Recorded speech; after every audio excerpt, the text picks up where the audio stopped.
Hello and welcome everyone to Court of Corvids. My name is Jake. I hope you all are doing well on this fine Sunday morning. I am Jake. I go by he, him, but I'll be playing a bunch of different characters, so I will be changing my pronouns based off of who I'm playing. Let's go around. Let's start with Krug. Hello, my name is Krug, playing Krug Claudel, the human monk, both of us he, him. I would like to tell you about our show on YouTube called Game Gorgon. It's a show where we talk about role-playing games, mostly Pathfinder 2nd Edition, because you guys seem to like that a whole bunch. We recently did a video on firearms. The next video we have coming out is about the gunslinger. It's going to be violent, because we're talking about guns, shooting people. William, you're up next. Hi, I'm William, they, them, and I'm playing Remy Ashwillow, the goblin fighter detective vampire, also they, them. I am on a couple other shows here for QueueTimes. One of them is called Hijinks and Handlebars, but it's currently Hijinks in Dungeon World. We just came back. We had our 23rd episode of Hijinks in Dungeon World just last Thursday, and we will now be continuing that series every Thursday at 6:30 p.m. Pacific. You can find all of that plus the campaign that we were doing before that, which was a Kids on Bikes campaign, which there are about 45-ish, 50 episodes backlog of that. All of that's on the QueueTimes main YouTube channel. One in a playlist called Hijinks and Handlebars. That's a Kids on Bikes one. And the other one is Hijinks and Dungeon World, and that is the Dungeon World campaign. The other show that I do is called Killer Set. It happens every once in a while. It's like kind of sporadic, but it is a Monster of the Week campaign where I take real live musicians and bands and I have them play fake musicians and bands that have to fight monsters and solve mysteries in order to play their gigs. So we've had Pink Shift and we've had Bad Moves on that. And it was really amazing, very fun, and pretty loose, like little one-shot stuff. The third thing I'm going to say is that I'm in a band called Glass Beach, with Jonas as well, and Jonas can talk more about that, but you can find us on Twitter and Instagram at Glass Beach Band, pretty much anything like /Glass Beach Band, and all of our music is on all streaming platforms under Glass Beach. Yeah. Jonas. Hello, my name is Jonas, they, them, and I play the Dampier Chameleon Gnome Storm Druid Robin, she, her. I'm also in a band, Glass Beach, with William. I stream on that channel sometimes as well. Currently, I've just started with our guitarist Lane a playthrough of the remake of Shadow of the Colossus. So I'm playing through that. This is it'll be my first time finishing the game, in the hopes that I do in fact finish it. So we're doing that on Tuesdays now. And yeah, if you check out our Twitter and my Twitter at Jonas Newhouse, we'll post when that stuff is coming. I'm also on the Hijinks and Dungeon World show. I'll be on it this week. We're doing kind of like a series of special episodes right now where we're like focusing on each one of the main player characters for part of the next few episodes. And I will be in one of them this week on Thursday. So check that out as well. Hijinks and Handlebars. Yeah, that is me. All right. There's a couple of things that I want to talk about / announce. If you aren't watching Parliament of Owls, you absolutely should be. We just did our second episode of a 4-part series. We've only got 2 more to go. Those 2 episodes will be up on YouTube. Watch it. It's a really great show, really awesome show. I can't wait for these 2 groups to just completely and utterly butt heads. It's going to be... I think we'll get along. Similar goals, right? I would hope, maybe. No, they're not. Over there. Our goals are basically perfectly aligned. I would assume. I mean, they're good people, right? Yeah. I mean, one of them almost got killed by Scott last episode, so there's that. Hell yeah, Scott. Remy almost got killed by Scott. Hell yeah, Scott. Good work, Scott. Good work. So, I mean, there's that. Now, mind you, if you watch this show and you aren't really interested in Parliament of Owls, or you're watching Parliament of Owls and you're not sure if you're quite interested in this show, they are going to be completely 2 siloed shows. They're in the same world. Things that if you watch both of them, you'll catch on and you'll get a little bit extra, but they will never be a show. Neither one of the shows will be a show where you're required to watch both of them to understand what's going on in them individually.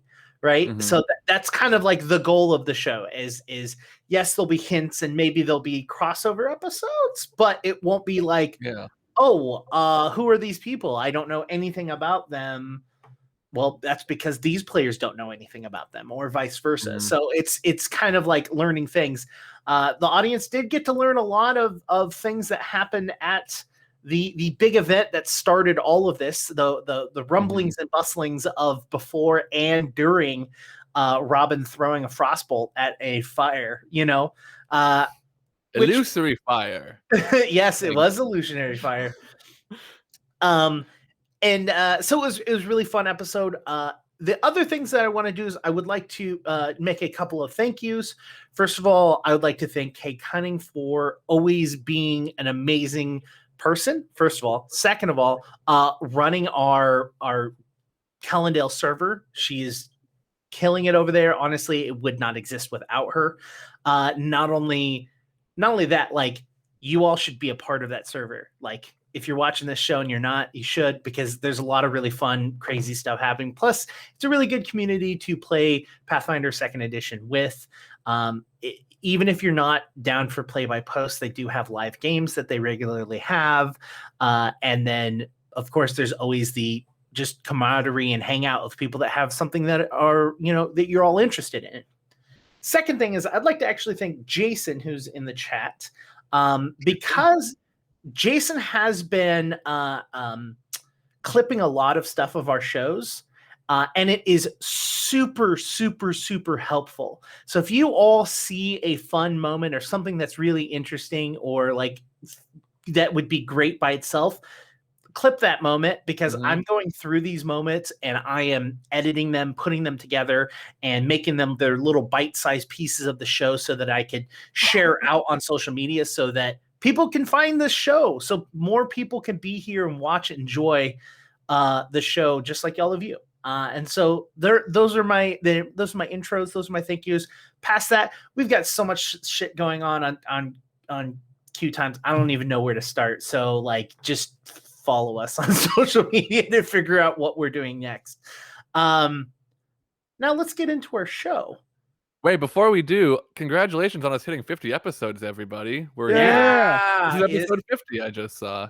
Yeah, this is episode 50 of the main story.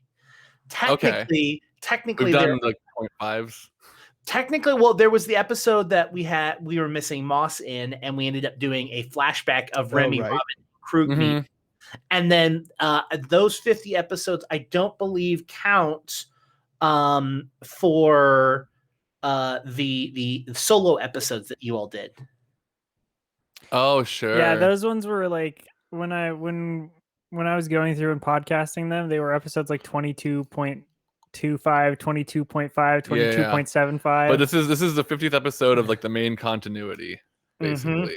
Yep. Cool. Well, I'm thrilled to be here. So this is the end of it, I suppose. We're wrapping up here, eh? Yeah, when we started, Jake said we'll go all the way to episode 50 and no more. Yeah. And then no matter where we are, we're just going to call it a day. With or without Molly. With or without the whole cast. So Moss, in the middle of the night, had packed up some of her belongings, got on Snowball, and went off and left you all in the middle of the night. I mean, Remy and Robin. No. It could have been middle of the night, because didn't we came from the lake that we went to like in the morning, and then she left right after that. Oh, that's right. You didn't go there in the morning. I guess it was like afternoon. Yeah. It was a couple hours after sunrise. Krug went to bed because Krug had stayed up all night reading. Yeah, I don't think it was night. That's right. That's right. So while Krug is asleep, about you all had probably gotten up around, I want to say, maybe 10 a.m. or so after sleeping there and going in.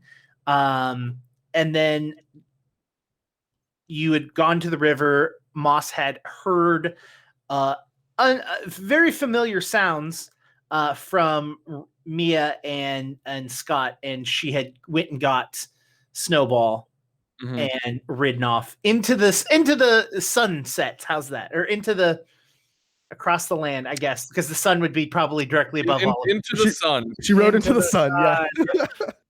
Into the high noon. She got wax wings and just flew off. So that leaves Remy and Robin back at the inn, I believe. Yeah, we had gone up to our room. Because the last thing was Remy thinking that Moss was a revenant and saying I'm very confused about everything, and then Robin was like, "Here, come to the room. I'll explain." Mm-hmm. So you just got done explaining. We've explained. Plenty of explaining has been done. Oh, okay. No, I see. Yes. All right. That makes so much more sense. Moss the Magnificent did not seem dead, so no. I think if she was dead, we would know. I mean, I think if she was dead, we wouldn't be stop crying for a couple of days. That'd be a sure sign. Oh, for sure. Yeah. So Krug looks bad, went to sleep. But before that happened, we went to be the people of the guard and whatever. So I am now tasked with being a detective again. Really, babe? Which is a wonderful choice. You say really, babe, and like suddenly like you like do a snap and like look, and Remy already has the pipe in their mouth. Being a detective as I am, it would be nice to have perhaps the team back together, you and me. Yeah, like how we were with Dr. Ravna. Yeah. Well, I mean, yeah, babe. I'm like looking around the room for something that could be like a detective-y hat that is not gonna look exactly like Remy's, because Remy has like the classic deerskin, right? Do you have like the Sherlock hat, or do you have the deerstalker or whatever? Deerstalker, yeah. I sure. Well, I don't know. Maybe I'm wrong. I've been imagining them in a deerstalker. Probably. We may have said it at one point. I do not remember. Okay. But deerstalker pipe. Yeah. This velvety purple, like deep purple pipe that blows bubbles, and then this huge beard. That's what I look like right now. Yeah, I just want to find some kind of hat, I suppose, for myself in this room. I don't know how remotely stocked the room would be, because I know that this is like, it's just an in room, like we haven't brought stuff into it necessarily yet. So I'm gonna look for something I could fashion into a hat for myself. Well, and remember, you still have the caravan itself, because yeah. So I'm not opposed to going down there. I just like, if I can find something in this very room, something new, and if that's perception, that's a 21. It's the start of something new. What are you looking like? You're just looking for something to make a hat out of, like? Yeah, I think so. I'm trying to just like stay in this moment with my wonderful partner here. I'm like, oh yes, of course I can be a detective. Here, why don't I, put this on my head? And you grab a wicker basket. Perfect. Oh yes, going incognito as a wicker basket. This is good. No one ever expects the wicker basket. No one shall suspect a thing. Okay. So here's what I'm thinking. They already went and they did the detectiving, and they talked to the people who are close to insert the person's name here. What was her name? She was killed. She was a woman. I'm pretty sure they said it. Scarlet? They did. Right? They asked if you knew the name of Sophia. Is this you trying to hint at? Please let me know. I can't tell this is a character if you want us to tell you the answer. Is it Sophie? One of those two? Scarlet. Okay, what was it? It was Scarlet, wasn't it? Scarlet. Oh yes. Okay. Rain Jean. Now it's in character. Now it's in character. Cornucopia, Lucius. It's a long name, Arturo. Babe. No, I just don't remember it. They started with a letter, so we'll have to start there. Well, you said you and Krug went together, right? Yes, but Krug is too tired and looks like bad. Okay. He looks like the bad. When we went, we took this exam, and I was like, "You look like the bad, Krug." Yeah. Oh yeah. He I'm pretty sure he was up later than I might have even been last night reading. What are you having a party at the library? I mean, how do you not have a party in a library? It's everywhere. How do you have I can think of only one way to have a party at the library. Babe, every page is a party. Every page is a party? Yeah. Wait, hold on. We gotta get you reading again, babe. There's a party on every page? There's a party on every page. A new party in a new world with new friends. Every page. Every time you turn, you learn something new, and it's fun, and it's a party, and everyone loves it. And that's why you should get off your phone and start connect reading with each again. other. Look into your eyes and say party time.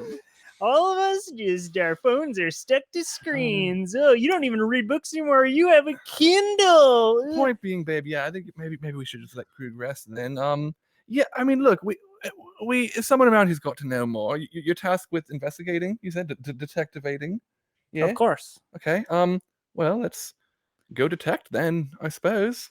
We need to find out who killed the ghost, Mm-hmm. the revenant. They've already talked to all the family and the people. They said it came up with nothing. So the question is, do we think that they are bad at their jobs and we shall retrace their steps? Or do we think we go to a different avenue?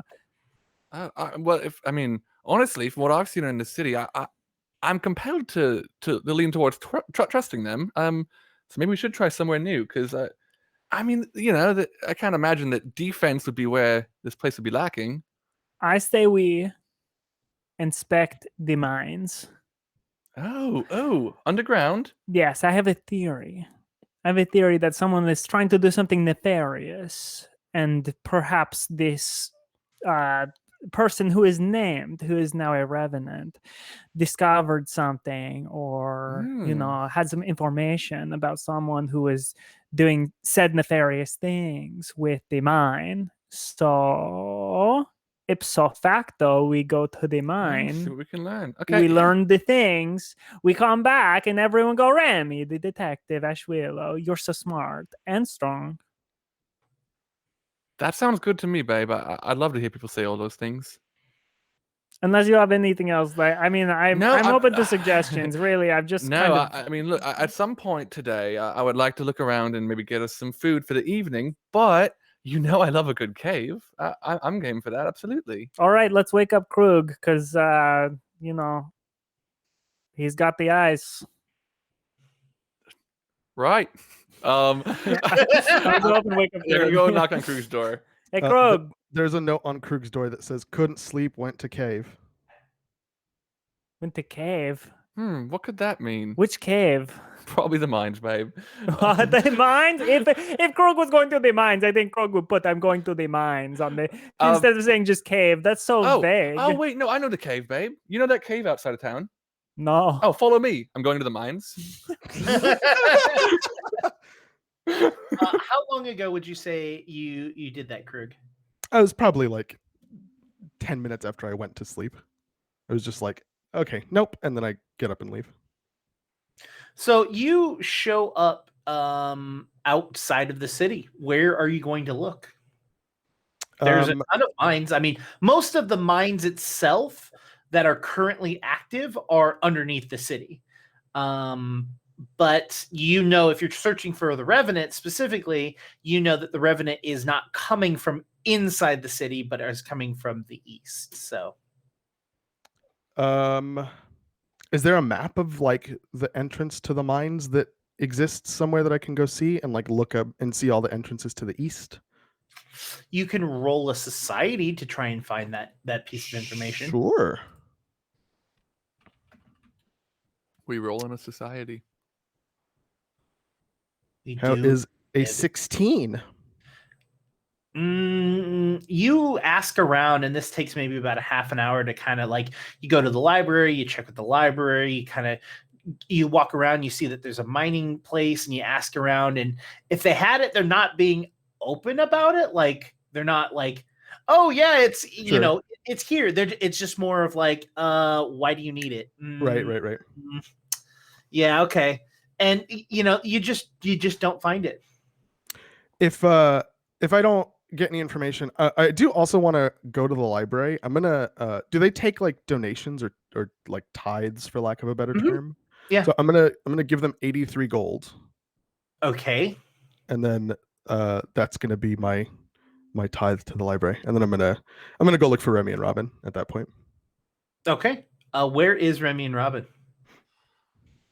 Going to the mines, I guess.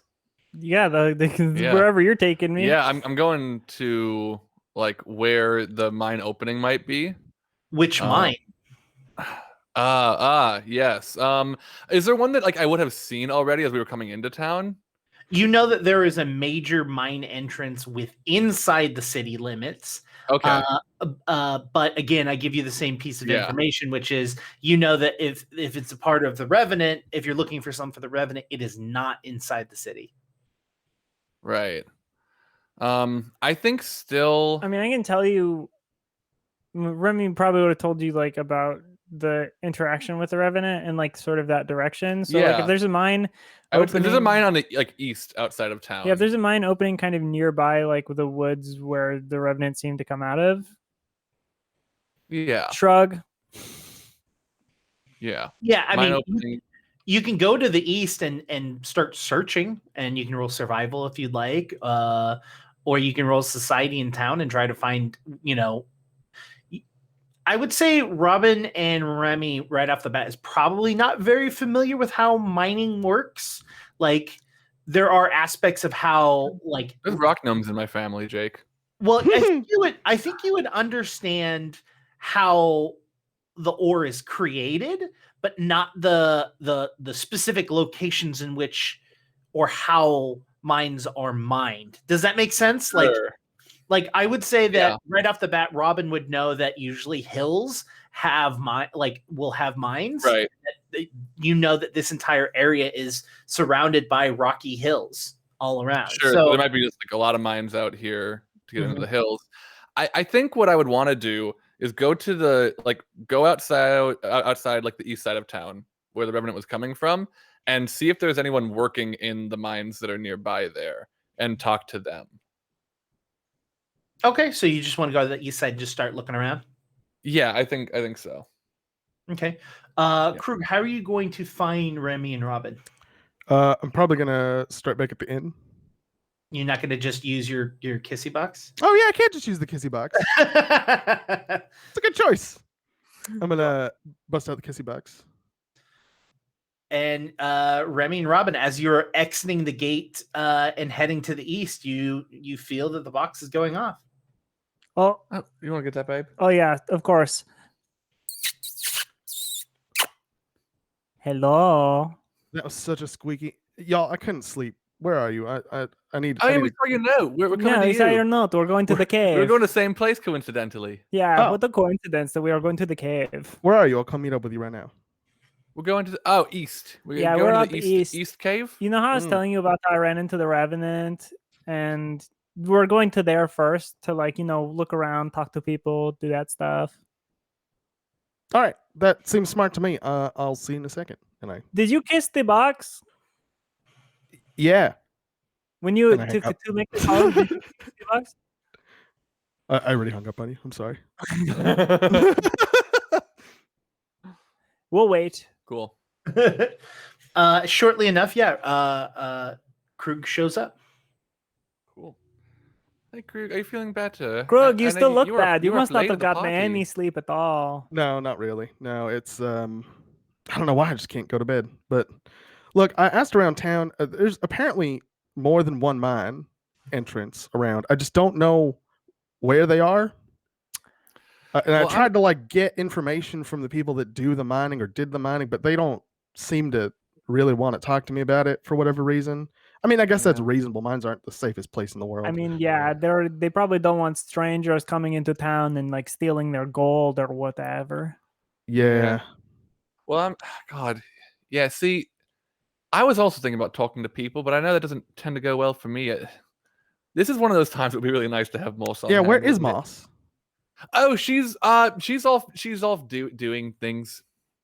She's in a jealous rage and is going to kill Scott and Mia That's an exaggeration. She's riding her horse away. into the battle of death. She's just gonna go see Scott. She's gonna say hi. See him off to the other world. It's not that. It's not that. You know, I mean, normally I'd be worried, but it's Scott and Mia. I don't. Oh no, I mean, I'm worried about Moss. Let's be real. I mean, I hope they're Oh, what okay, about emotionally. I'm not worried about any of them physically, but Eh. Well, that I'm seems worried that messed up. Mia will. If Moss attacks Mia, I'm worried that Mia will finally take this as the moment to be like, "Okay, you attacked me," and then Mia does the chop on the head.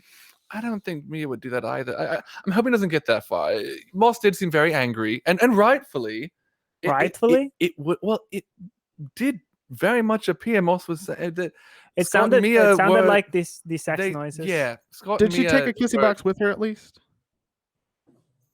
Yeah, let's call her right now. No, I mean I'm not saying we should bother her, but if she needs help, can Um, she reach out to us? Oh, She she probably has hers. Hers, yeah. Oh, okay. Yeah. Well, all right.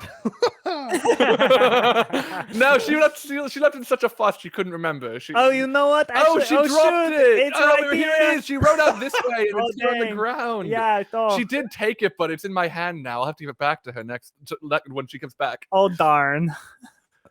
Well, all right. I guess we should just move on then. So Okay. what's the plan? Are we just gonna look for an entrance? Like, is that We look for people, right? Workers, people who Yeah, work around here. you know, like right, guards. right. Like, let's go to a guard. Hey, guard. You look around and you see someone at a guard shack, and they're like, yeah, is there a problem? Is there a problem? Well, it depends. It's me, Detective Ashwillo. Is this in common? Have you initiated in common? No, I've initiated an orc. Cool. okay? Cool. It is me, Detective Ashwillo, and these are my what is the inspect? This is Inspector Way, and this is the brute. This is the brute Krug.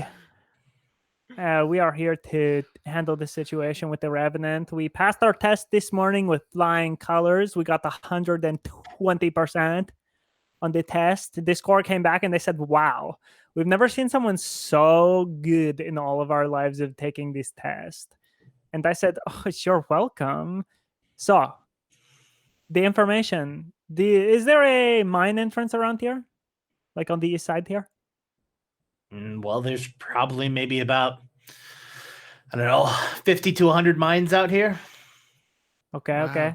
50 to 100. Can we narrow that down to like one? Could there be like one mine out here?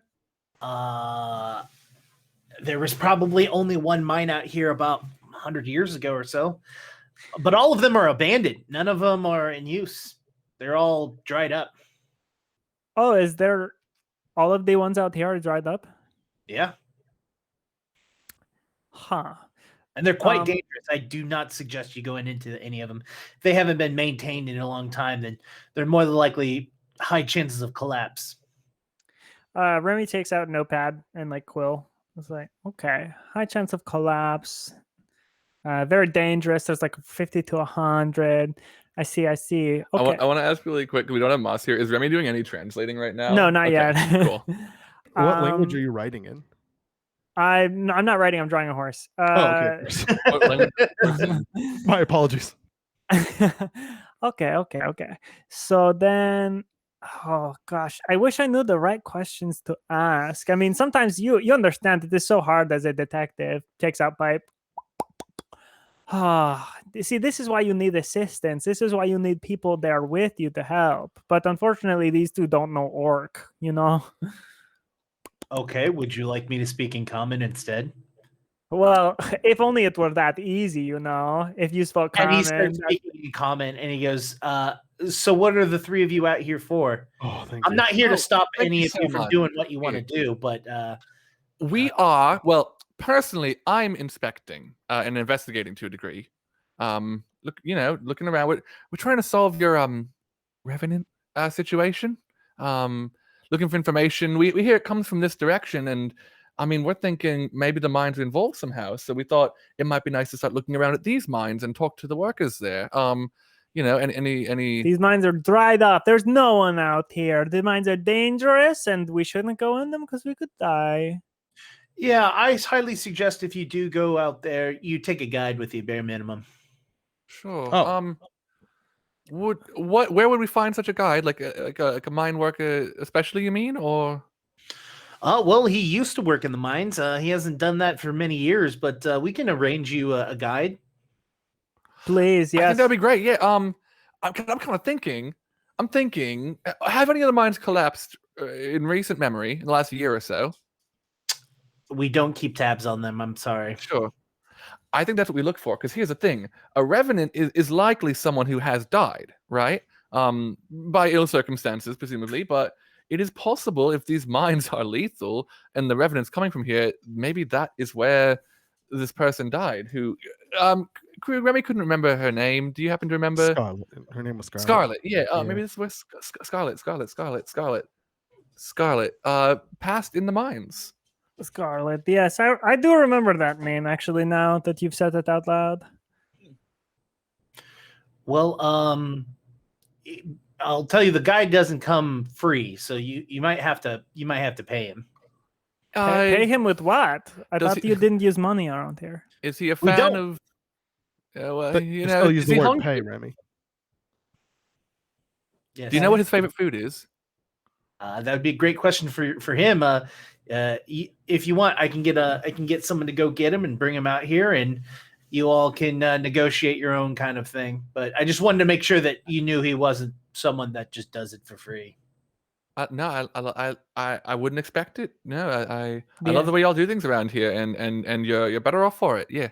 Let's do it. Let's get him out here. Let's discuss payment Let's hash it out. You know. and let's find the clues. All right. There's going to be a gentleman coming out here. His name is Guile.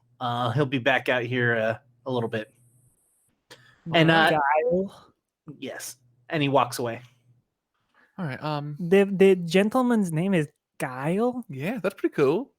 It is that. like, I mean, he is a guy, and his It- name is Guile.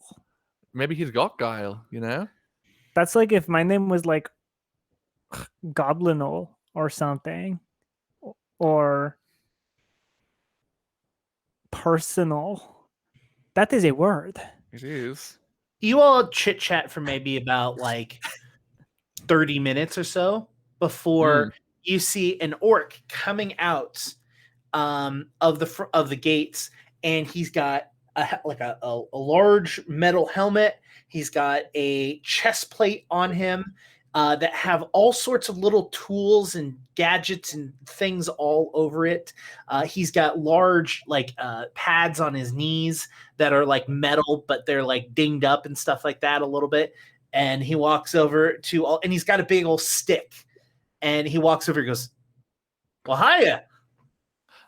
Are you Guile? Is that you? Who you are? Yeah, I'm Guile. I heard you guys were all looking to head into the mines." Yeah, we are. should say we we were are, told yeah. that you require some kind of payment, but we're not exactly sure what it is that you need. Sure. What you got to trade? Well, I mean, I tell you what, Guile. I'm gonna be, once we're out of the mines, maybe even in there, looking around for some little bits of things to turn into food. I make a good big meal. You know, if you're interested in maybe getting on that with us, got a lot of tools there. I could maybe touch some of them up. I've got many crafty little ways, magic or non-magic, depending what you're comfortable with. Remy will fight you. They're very strong. Yeah, if I'll that's something kick you your want. ass if you want. Crew could help you Can't think through say some that, stuff. I would not to volunteer him, but Can't say that I'm into that. And you can see that he is an older gentleman. Like he's definitely like that stick has a couple of things. One, it keeps him upright. Sure. You know, he's not quite graying, but he's definitely you can see in his skin that he's an older orc. Cool.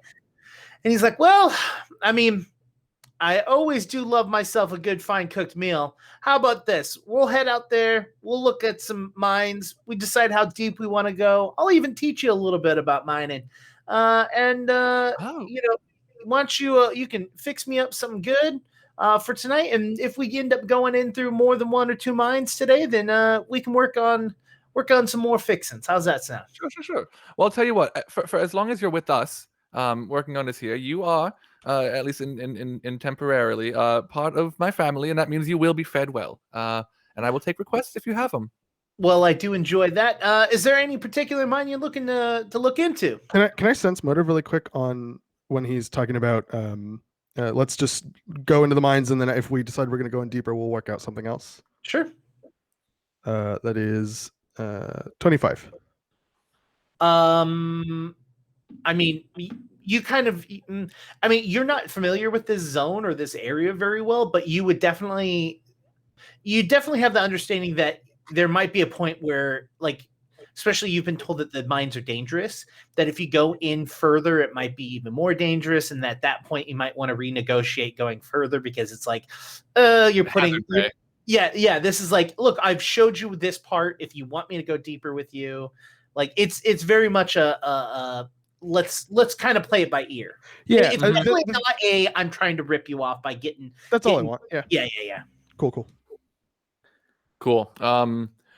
Do you know if any of these have or maybe are at risk of having collapsed recently around the time that maybe Scarlet has gone missing, deceased? Not quite sure who Scarlet is, but as for collapsed mines, you got to understand these mines probably collapse every single day, a little bit more and more, depending on whether the earth is shaking, how loud it gets. A lot of things can cause a collapse. Simple as a bird flying into it wrong could easily collapse one of these mines. So what do we do to prevent that from happening while we're in the mines? I don't know if that question makes sense, but like, is there something that we should be careful of? Like, don't be too loud or don't walk too heavy or something. You're gonna have to let me lead this mine expedition, and I'll let you all know when it's safe or when it's not to go forward. And you have to understand that if we go into a mine, I might be a little bit strong and tell you to stop. And I when I say stop, I mean you need to stop, because you're not just putting yourself in danger; you're putting all of us in danger. I look at Remy. And Remy's like sitting there like on the pipe going, don't be loud. No, Remy, what did the man just say? The man just said that he is very strong. So he's very strong, babe, and if he says stop, he means to stop. I mean, right. This is all fairly obvious. I mean, and just to be clear, so you understand that's what he wants. So if he expresses that desire, you will stop. Okay. Yeah. Good. Okay. I think we're just checking. But stop what? What was I doing? Just whatever you are. Maybe just sit down on the floor. Is that What if I'm sitting? What if I'm sitting on the floor and Guile wants me to stop sitting? How about this? If Guile says stop, just come give me a hug until he says it's okay. Well, what if I'm hugging you and Guile tells me stop? Then you're way ahead of him, babe. Well, no, but then I'm supposed to stop the hug. I'll tell you this right now. When I say stop, that means stop moving, stop speaking, barely even breathe if you have to. It means stop moving every muscle in your body, because something might be happening. Because this is the thing. We might find dangerous creatures in there. There might be things in there that's been using it as their home in the meantime. Those things I feel that all of you can handle. Those things I'm not too worried about coming with you.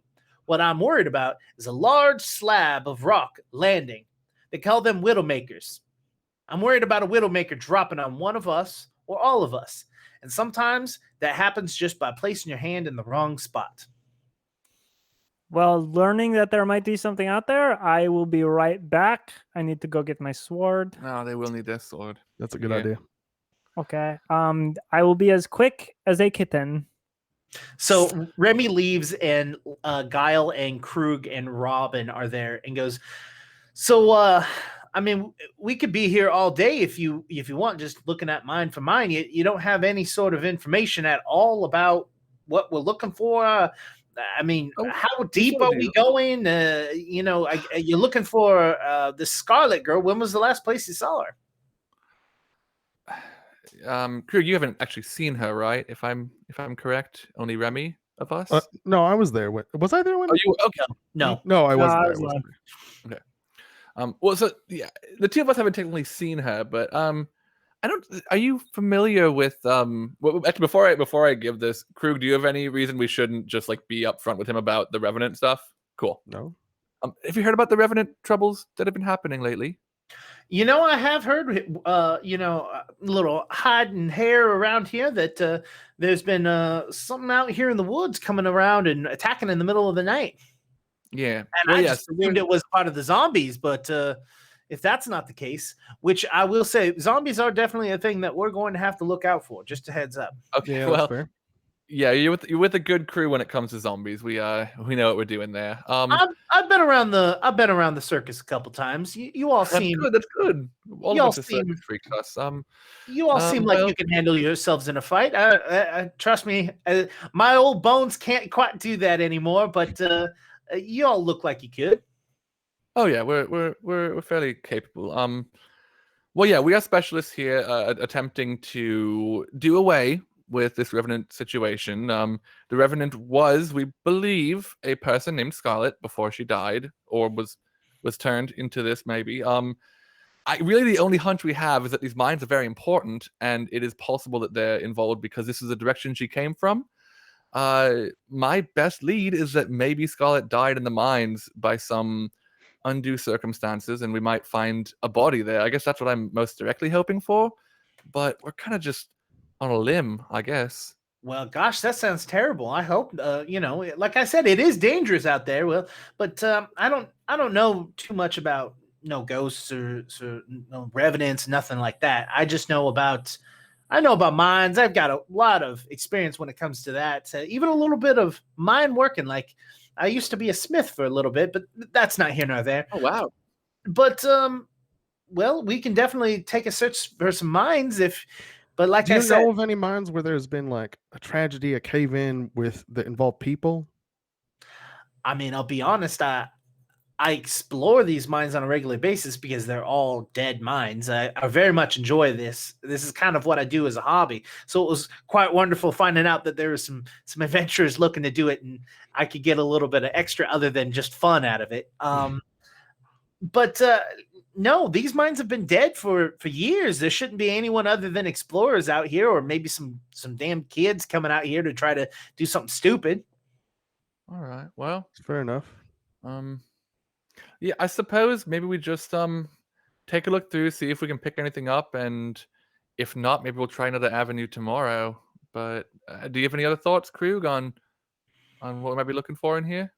No, I think maybe we just take a look and see if we can find anything promising, and if not, yeah, we come up with something else tomorrow. We can maybe try talking to her. That's been on my mind. Sure, tonight, yeah. And this is about when Remy shows up. All right, to the mines. Am I right, everyone? Unless we have something else we want to do. Want to eat some sandwiches, perhaps? Okay. Is anyone hungry? I packed. Silly goofs aside, we shall eat later. Let's go to the mines and find the clues. So, well, do you just want to go to the closest mine here, or you want to go a little bit deeper? Where she came from, maybe, right? Yes, the closest to the woods. We'll start there and we will branch out. Well, that sounds like you let me know. You lead us the way. Remy, roll me a survival check to try and figure out where you were in the forest when the attack happened. Jake, that thing that I've been working on crafting, have I finished that, or am I going to have a roll or two more? I'm going to say you could be done with it. Okay, cool. Bless you. Thank you. That's funny. 14. I'm gonna say you're gonna be able to go and look. Like you're gonna get close, but you're not gonna get the exact spot with a 14. It is here. This is where it all happened. Okay. I guess nearest mine then. Nearest mine. And he pulls out a little piece of paper and looks and goes, well, okay, we're about here. And all right, well, there's a mine that's pretty close. We can head that way. We can go over there. Sounds good to you. Please, let's do. Yeah. And wouldn't it be nice if it was the first one? You know? Yeah, right. You know how it's never the it's first never the one. first place you look, but maybe we'll be lucky. But it's always the last one. Before we get into the mines, probably just like when we get to the mine before we go in, Robin's gonna pull Remy aside, and just like start rifling in her bag and be like, "Babe, I've been working on this for a minute. It might get dicey in there, and I don't want anything to tarnish this whole this." As she's like caressing Remy's big long white Santa beard. Yeah. And she starts like rolling up their beard into something. That when she gets to the top, she kind of pushes the two sides in. And it basically looks like a small, like wooden scroll case that has contained Remy's beard. The idea being that the pins loose in the middle to put the bottom of the beard through and then roll up and tighten back in. So it's just like grabbing the beard up to the chin so that it's not grabbable or going to get messy in here. That's hilarious. This being a way that you can keep the beard if you want to and not have to worry about it in combat. And Robin can invent something. And yes, this hopefully this will keep it more clean too, because it has been taking me a long time to bathe every day. Yeah, and that's with my prestidigitationizing. Well, some stuff hides in there. Yeah. Well, As you get closer to the mine, Guile goes, here we go. We got a head frame right here. And he points up to a large wooden frame that's like a large wooden, like it almost looks like a water tower without like the water thing at the very top. And he goes, right here is where we're going to find our first shaft. And he walks over, and sure enough, at the bottom of the head frame, there is a long shaft that goes straight down. Oh. So do we just jump down in there? Oh, no. I mean, we could if we had the ability to properly and safely go down there, but I don't think any of us have got any sort of wenches or anything like that. Wenches now. I've got magics that could at least get me down. Well, just give us a moment. We might be able to find an entrance. I mean, this is usually where the ore would come up from the ore body. They would pull it from here. They'd go through a drift, put it into a cage, and then it would go straight up the shaft right to this head frame. In fact, right there, you can see where the hoist used to be. And there's like a small wooden like house that has like a top opening from it. And he goes, yeah. So they used to have a large hoist that would go up to the top of this head frame and go straight down there. If we keep looking, I'm sure we'll be able to find a drift or a tunnel entrance somewhere. I would like to. Dogskay's been falling from a distance, and I want to call him over from like behind a tree he was sniffing, and I want to like get both of us kind of like sniffing around, feeling for a draft in here, using our attunement to the earth. Mine, really, and his nose. So I guess that's a survival to check for draft, right? Probably, or perception. What makes more sense here? For a draft or for a drift? Oh, I guess he had said draft, right? Like drift. Finding a draft. Oh, drift. What does that mean? That's a mining term. You'll have to ask him. God. See, I was looking for like an air draft that would tell us there's an opening somewhere, but catch me up. So, do you ask him what is a drift, or do you ask him? Yeah. He goes, well, so how it works is they'll dig a tunnel in, and then they'll go down, and they'll do an incline shaft, and then they'll have drifts, which are different areas in which they dig into the land to be able to get the mine ore, or the ore body, as they call it, because the ore body is always usually, I love that term, at a slant in the ground, because what it is the two forms of earth hitting each other through years and years of earthquakes and forming into each other that causes the rocks to rub up against each other and create these sections of ore that we find valuable, sometimes gold, silver, different kinds of rock. All it gets created in this way and fashion. And what happens is it gets formed up and it creates what is called an ore body. And so to be able to mine this, you'll create a shaft, which is a straight down, up and down, to be able to bring the ore quickly back up. And then there'll be different layers that hit on the ore body, because it is a large thing. It is huge. So drifts are different locations in which go towards the ore body. Okay. Wow. Krug is in love with this individual. Yeah, this is great. Then I guess I'm gonna roll just like a perception to see if like, I mean, I guess I'm smelling for wood and metal and looking out for obviously that. Also, I would like to point to chat. Yes, I did do mining research for this episode. But you all do, in fact, feel, speaking of drafts, you can feel a draft coming from the shaft. Right. Okay. Oh. Back, don't worry. Yeah, no, I'm not worried about it. Which does mean that there is another entranceway. Okay, cool. Then yeah, I think if everyone's up for it, we should start moving in, following Guile, and I have rolled a perception to look out for drifts. Okay. And he walks over and he goes, right here we've got a dump pile. and he looks at you and goes, "Wait, not like that. A dump pile is all of the waste rock. It's because you got to dig into this. It's a bunch of rock that's not very useful, or it's not what they're digging for. But you have to get through that. And so what they'll do is they'll make these large dump piles of waste rock to be able to, you know what." You get the point. Dogskay, regardless please of if it's not what continue. it This sounds is- like, Dogskay's sniffing around at it deeply. This is really interesting. I'd be glad for you to keep going. This is awesome. Well, what I was going to say is the fact that means that there is some sort of entrance around here, because usually you don't want to spend a lot of time moving your waste rock back and forth, which means if we've got a dump pile, it means that we have got an entrance. An entrance nearby. Exactly. Maybe it's over there. 26 for perception. Yeah. Sure enough, there's a small little piece of like what looks to be like a small hole in the wall, but it looks like some things have fallen in front of it. And he goes, "Oh, it looks like the front of this mine actually collapsed already. We'll have to get in there and shimmy and shake our little booties to get into that tunnel."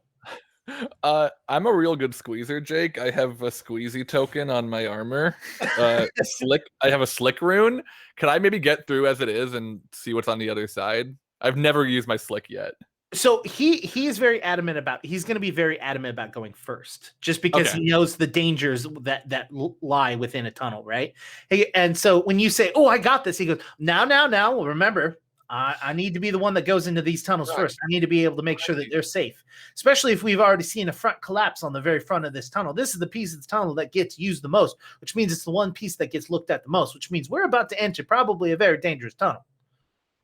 Okay. Well, everyone get your fighting blood ready, I suppose. I'm sorry. I am trying to embrace the levity of the situation, but after hearing you say shaft, waste, rock, and dump pile, I'm kind of I'm having a hard time over here. Well, I'm sure it's very dangerous. Well, I mean, I'm not the one that made the terminology. I mean, I could tell you all about the glory hole as well, too, if that helps you. Or we should start shimmying. Agreed. And he walks over and he dips his head in, and all of a sudden you hear some words, and he casts a spell, and light emanates from inside the cave, and he keeps looking and goes, "Well, looks safe a little bit right now. I'm gonna go ahead and hop in here, and I'll call you all down one at a time to see if it's safe." And he shimmies himself down there, and you hear silence for a couple moments. And then he pops his head up. "All right, looks like this one actually has got some distance into it, so we can actually start exploring this one. Come on in." Okay. All right. I would like to squeeze through first and just kind of like go, just Yep. right on through. Between the fact that your armor has this and the fact that you're a smaller creature, Mhm. like you're just like whoop compared to him. Like a water slide, like a dry water slide, like a slide. Like a dry water slide. Remy, you're up next. Okay, I'm wearing full plate, so I'm not imagining this would be super easy, but I am also small. Correct. So you're gonna roll me. You're gonna roll me a squeeze. I just waiting for Krug to be upset about the fact that I made Squeeze. I think technically I just like have like a +1 to squeezing, but I really like the ruling that if it makes sense, I can just do it. I'm assuming squeeze is some sort of like acrobatics or something. Yes, it is acrobatics. No, Squeeze are an English rock band that came to prominence in the Wow. United Kingdom during the New Wave period of the 1970s and continued recording in the 1980s, 1990s, and 2010s. In the UK, their singles "Cool for Cats," "Up the Junction," and "Labeled with Love" were top 10 chart hits. 26. I forgot to add Pathfinder when I googled Squeeze. Like one time I googled human and was very embarrassed. You squeeze through and you're able to make it through. It takes you a little bit, but you're good. Krug, you're up next. My turn. 26. That is a bad roll, but 26. 26 is phenomenal. You're able to get it through very well. By the way, hold on. I just need to comment about the clip that was just put in chat. Court of hot mining terms. God, Jason, I'm glad they're working again. I'm glad we can clip again. Oh boy. Oh gosh darn it. All four of you all are able to make it in there. And when you get in there, it is you get a slight breeze coming through, and you feel that cold air. That means that there's at least one other entrance, probably an incline or a decline, and we'll be able to get some air through that. Oh, Okay, air's important. Yeah, absolutely. I've got preparations if there is a problem. I also have a little handy dandy detector that allows me to determine whether or not we've got enough air. Oh, that's handy. useful. Well, What- if it comes to it, just so you know, I'm very good at holding my breath. I trained with a cat man who I later killed. Let me just go ahead and test this. And he like lifts his armor up a little bit, and he goes, and he breathes really deeply onto it, and it all of a sudden goes beep beep beep beep, and he goes, "Yep, works fine. All right." So you breathe on it, and it beeps at you. Correct, because when we breathe, we don't breathe out the same amount of oxygen as what we're taking in. So it's an oxygen detector. So when we're breathing out, it's breathing the what is it? Carbon. The carbon. I don't know. Is it carbon monoxide that we breathe out? Yeah, that it breathes the carbon monoxide that we breathe out, and since it doesn't have enough oxygen in the air, it starts going off to let you know. It's just a good little way of testing things. I Cool. feel like when I breathe in, I breathe out the same amount, but I'll take your word for it. That's I a would whole like other thing to. that I think we'll have to talk about another time. I would like to roll a probably perception again, rather than survival, because I want to like, as we do advance through this area towards the next opening, I want to look out for, and especially have like Dogsy looking out for like bones, cadavers, any signs that someone has died here at all. I'm assuming that. You know what? Not good. Yeah, I'm gonna do perception. I don't think survival makes more sense. And that is it's a 19 plus I think it's 14. Where's my perception? 14, yeah, so 33. A 33. Okay. Um, with your 33, you're looking around, and at the direct entrance, you can notice that the ground itself actually was wet at some time. Like it seems like rainwater or something had gotten in here, and so by you stepping in this, it's been dried, and so the ground is actually quite hard. Okay. So there aren't any necessarily footprints, which is actually kind of dangerous because now you don't know what could be in here. Okay. And I don't see any cadavers or bones. Not at the Cool. front entrance now. Cool. He goes, well, if y'all are ready, let's start walking deeper into this mine. Yeah, what so is- Kyle, Yes. I think we should talk this out like out loud. So we are searching for someone who's become a revenant. Like the body, the remains of someone who's become a revenant or something. Or like perhaps a location of something that had happened. But if this is the case, a revenant is like born out of, a wrongful death, a murder.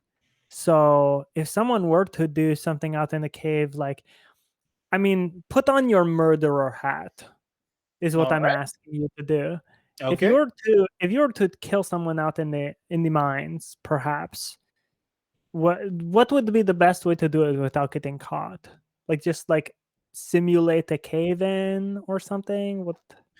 Well, I mean, there's quite a few things. I'll be honest. I'm probably one of the few people that actually explore these mines, and it's just me and the guards that know about it because I let them know that where I'm going before I go, just so that if something happens or I don't come back, they know where to look. But past that, not many people go out to these mines, so I'll be honest, I don't think you'd need to fake a cave in or anything like that. You could just probably leave a body back here, and the bats and all the other things that are in these caves naturally would probably just eat away at it. If So if we do come across some remains, it is possible that not only the flesh would be gone because of animals, but also the bones. So we might not find the remains at all. Well, most animals don't really devour the bones per se. They'll take the food and move it to wherever they want to eat. But they won't necessarily like gnaw on the bones. I mean, I'm sure dogs at home do that, but dogs at home do that because they don't actually get to eat and hunt and kill the animals that they go for.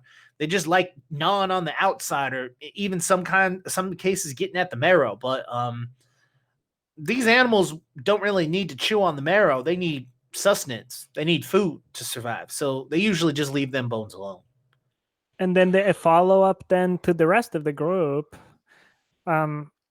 If someone were to, I mean, from what we know about revenants, if someone were to trick someone into coming into a mine that they knew was dangerous, or, or like put someone in, not necessarily committing the murder themselves with their murderer hat on, but instead guiding them to their death, whether it be like by falling down a shaft or by being eaten by an animal or attacked by some creature inside of the mines, would that lead to someone becoming a revenant?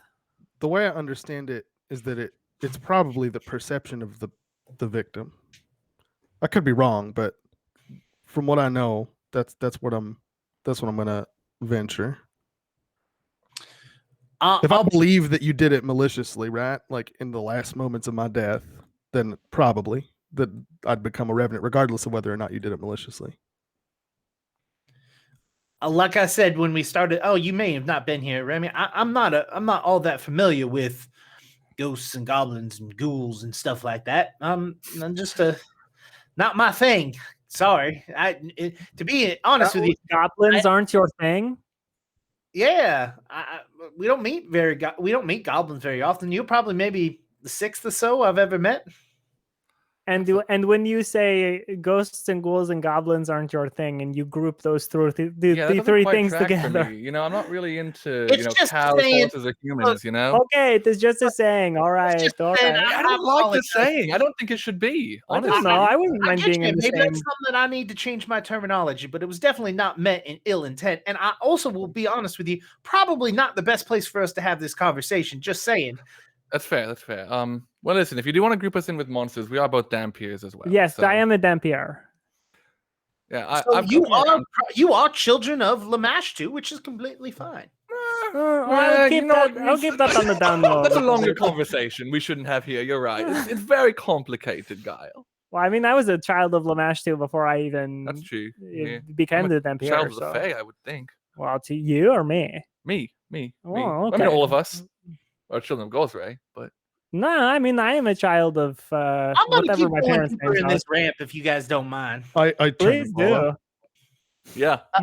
He starts going down this ramp, and the ramp is a downward sloping ramp that kind of doesn't so much circle, but you can tell that it is a constant slow turning ramp that is downward angling.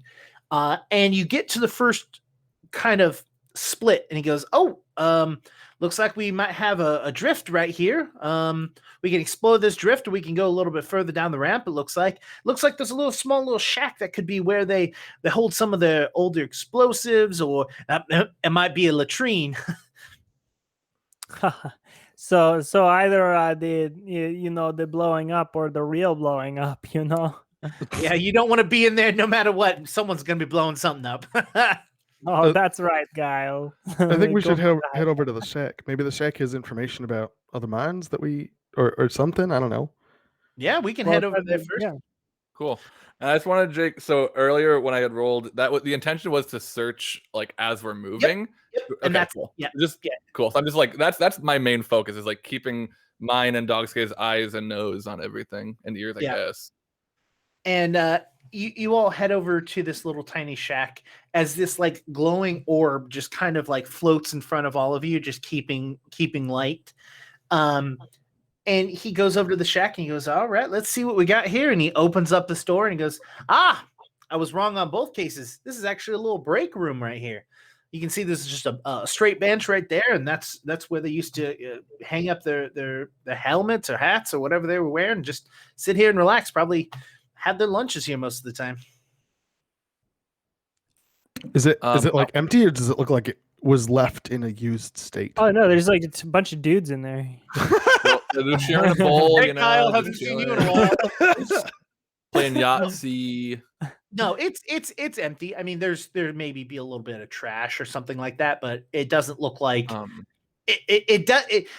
You're in legitimate caves. You're not going to see a ton of spider webs, right? Because it's like spiders need things to eat, right? And so they're going to be more closer to the entrance of a location. Sure. So that they're going to be catching things.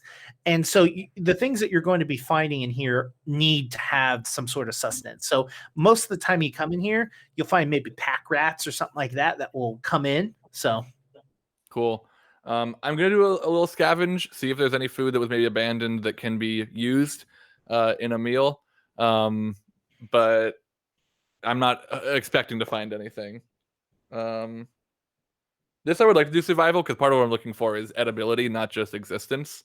And that would make that a 24.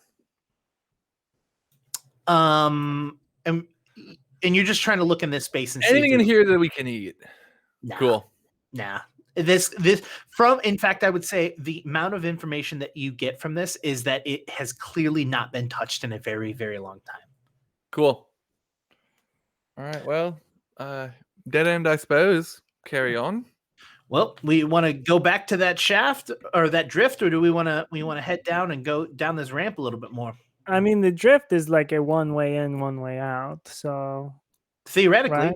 I mean, a drift could lead to a slope, and that slope could lead us to other drifts. Yeah. I mean, mines aren't a A to B location, you know.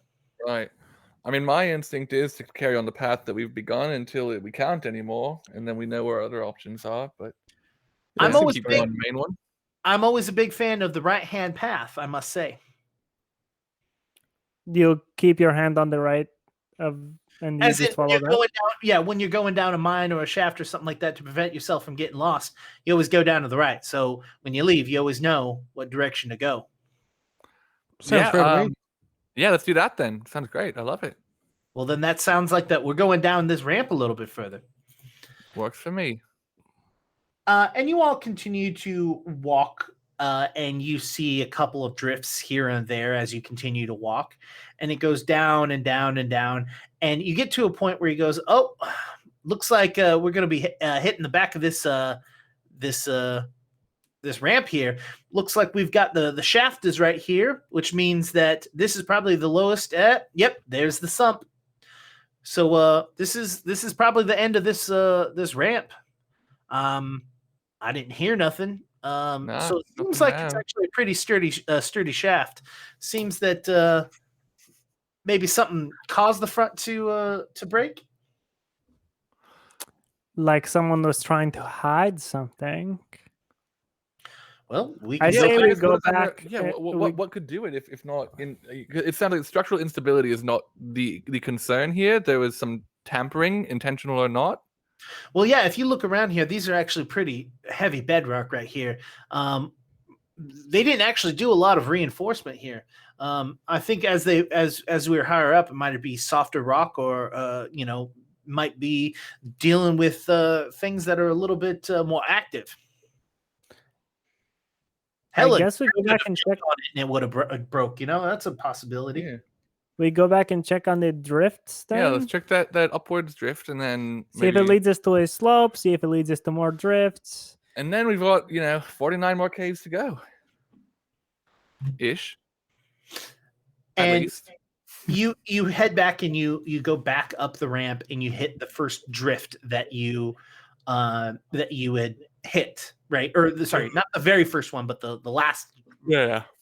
And he starts walking you down here and goes, "Oh, here you go. Here's the slope." And he literally points at a cut, like you're walking like this, and then all of a sudden the cave just kind of goes up and at an angle. and it's like you have to literally climb on your hands and knees, and it's barely wide enough for like a him to climb on his hands and knees to be able to go up in that slope. Cool. That looks really uncomfortable to climb up. Maybe we should go up there. Oh, I definitely want to go up there. It looks great. You saying it doesn't look like a good time? Well, I mean, I'm trying to think. If somebody was trying to hide a body here, I would try to put it in a You said we difficult to should. reach You said place. should go up. You said should. Yeah, exactly. Okay, I agree with you, Krug. I mean, how many drifts do you think we're going to find, Guile? Well, theoretically, if they were any good miners in this place, we'd be able to go up this one slope and we'll be able to hit all the other drifts, or at least a good portion of them. Cool. All right. Well, let's hope that they were good at their jobs.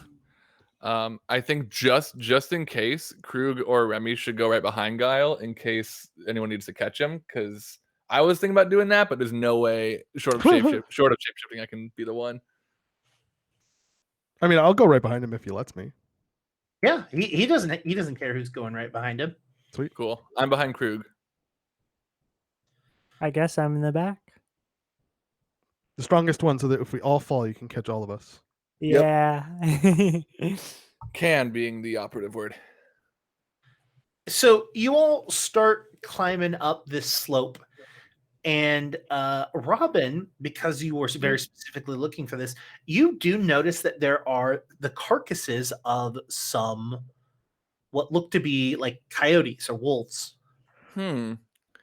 I pulled Darksky away from those before he gets a little bit too nosy in them. And I'll draw everyone's attention to it so we can all see. This is like on the slope as we're like climbing upwards still. Mm-hmm. Yeah, which is so how it works is it's two large rocks like this, and every few feet is literally just a single piece of wood that is jammed in between these two spaces. And as you're climbing, Guile is very specific about not touching them whatsoever. He's like, you turn around and you accidentally touch one of those stands, you can knock one of them down, and it's going to change the amount of weight that's on all the rest of them, and could split, and it could crush and kill us all. So we're climbing up here. Don't touch them. Not a one. Okay. And everyone will steer clear of these carcasses then too, because if you touch them and they touch the the wood, that's another problem for us. Well, you notice that the carcasses are literally like draped over like one or two of them. Oh, okay. I would like to roll. Tell me if this would be survival or medicine to try to determine cause of death.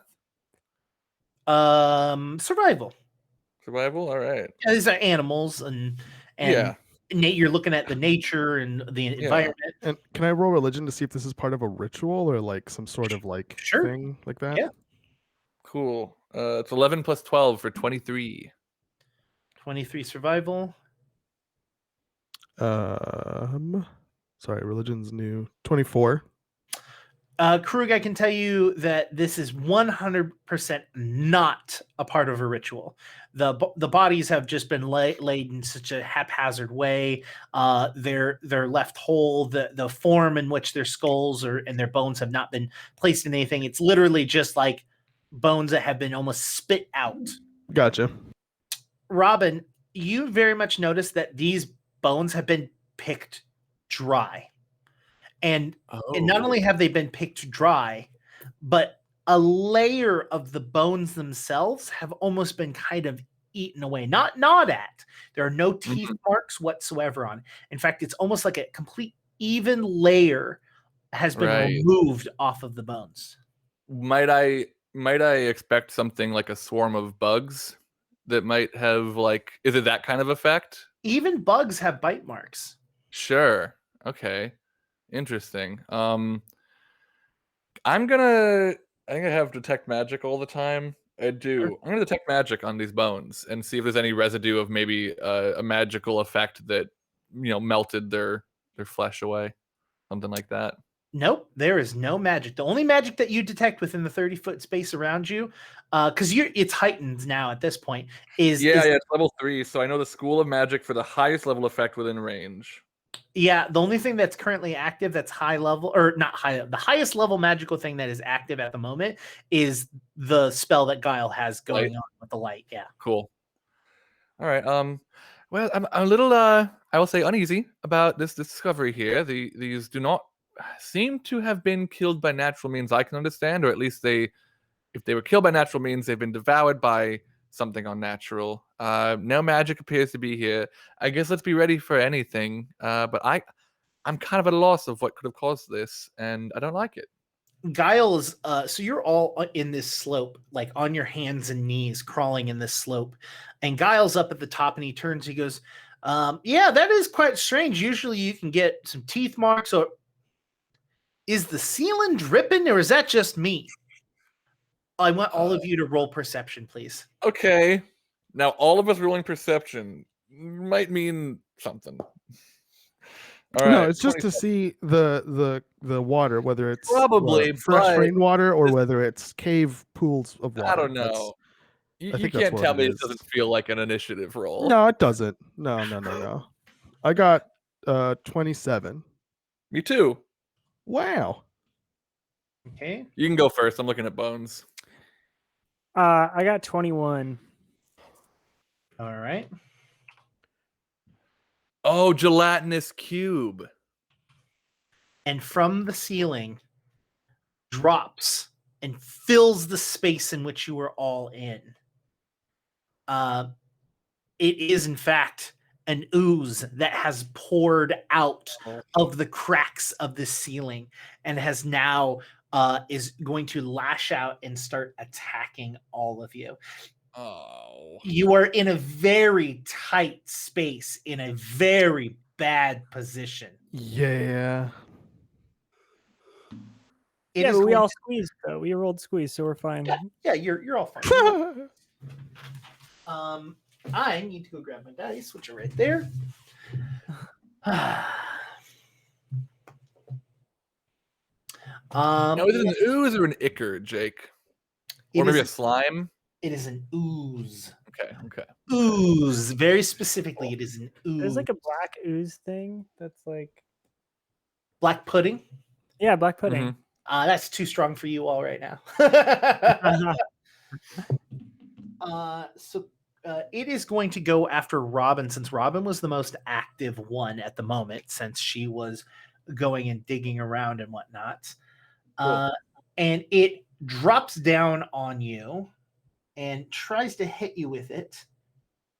Does a 26 hit? It does hit. All right.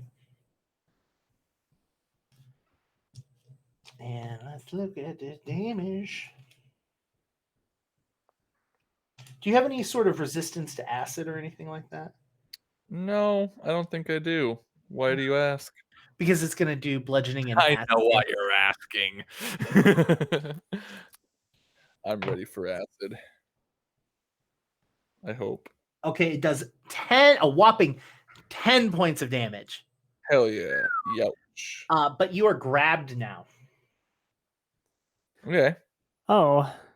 Hey, that means I get to do more damage to you when I attack you. Cool, go for it. And it is going to constrict you. Please roll. Actually, it's an action, and it just flat out does the damage. You're going to take another. I rolled poorly. 5 damage. Oh, sorry. I missed a D4. You're going to take 9 points of damage. Okay. And you need to make a DC save. What kind of save? It just says DC 23, which is the weirdest thing ever. For what? It literally says 1d8 plus 3 bludgeoning damage plus 1d4 acid damage, and then it says DC 23 right after. Fortitude? Fortitude makes sense.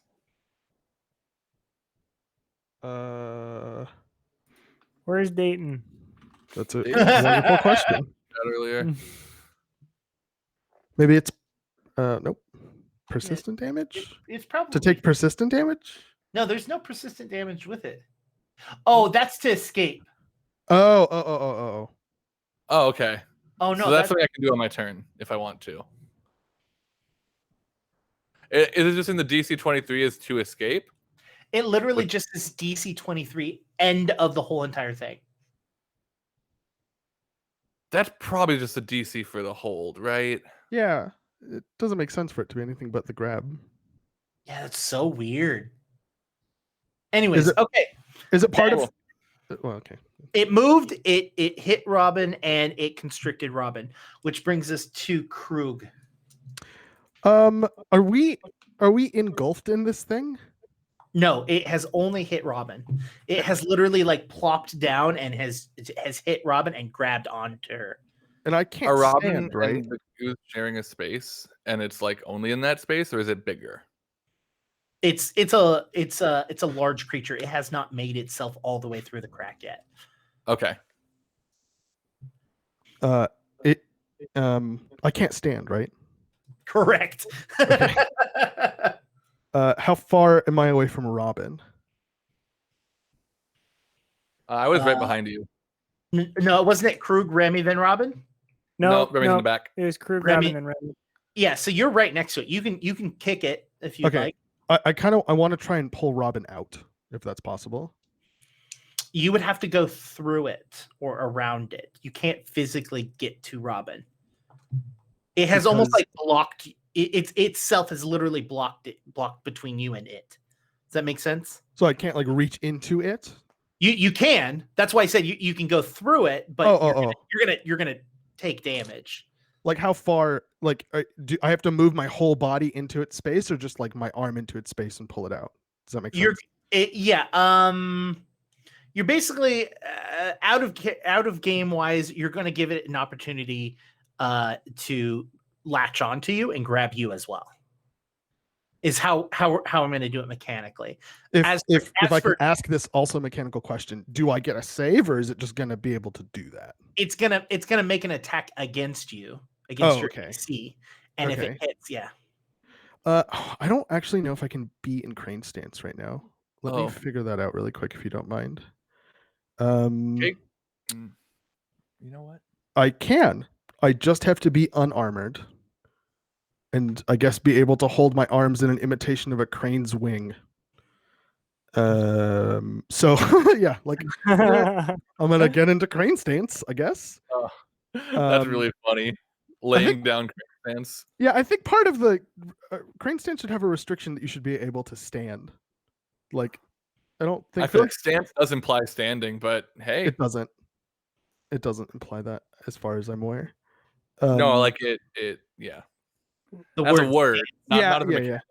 Yeah. Yeah.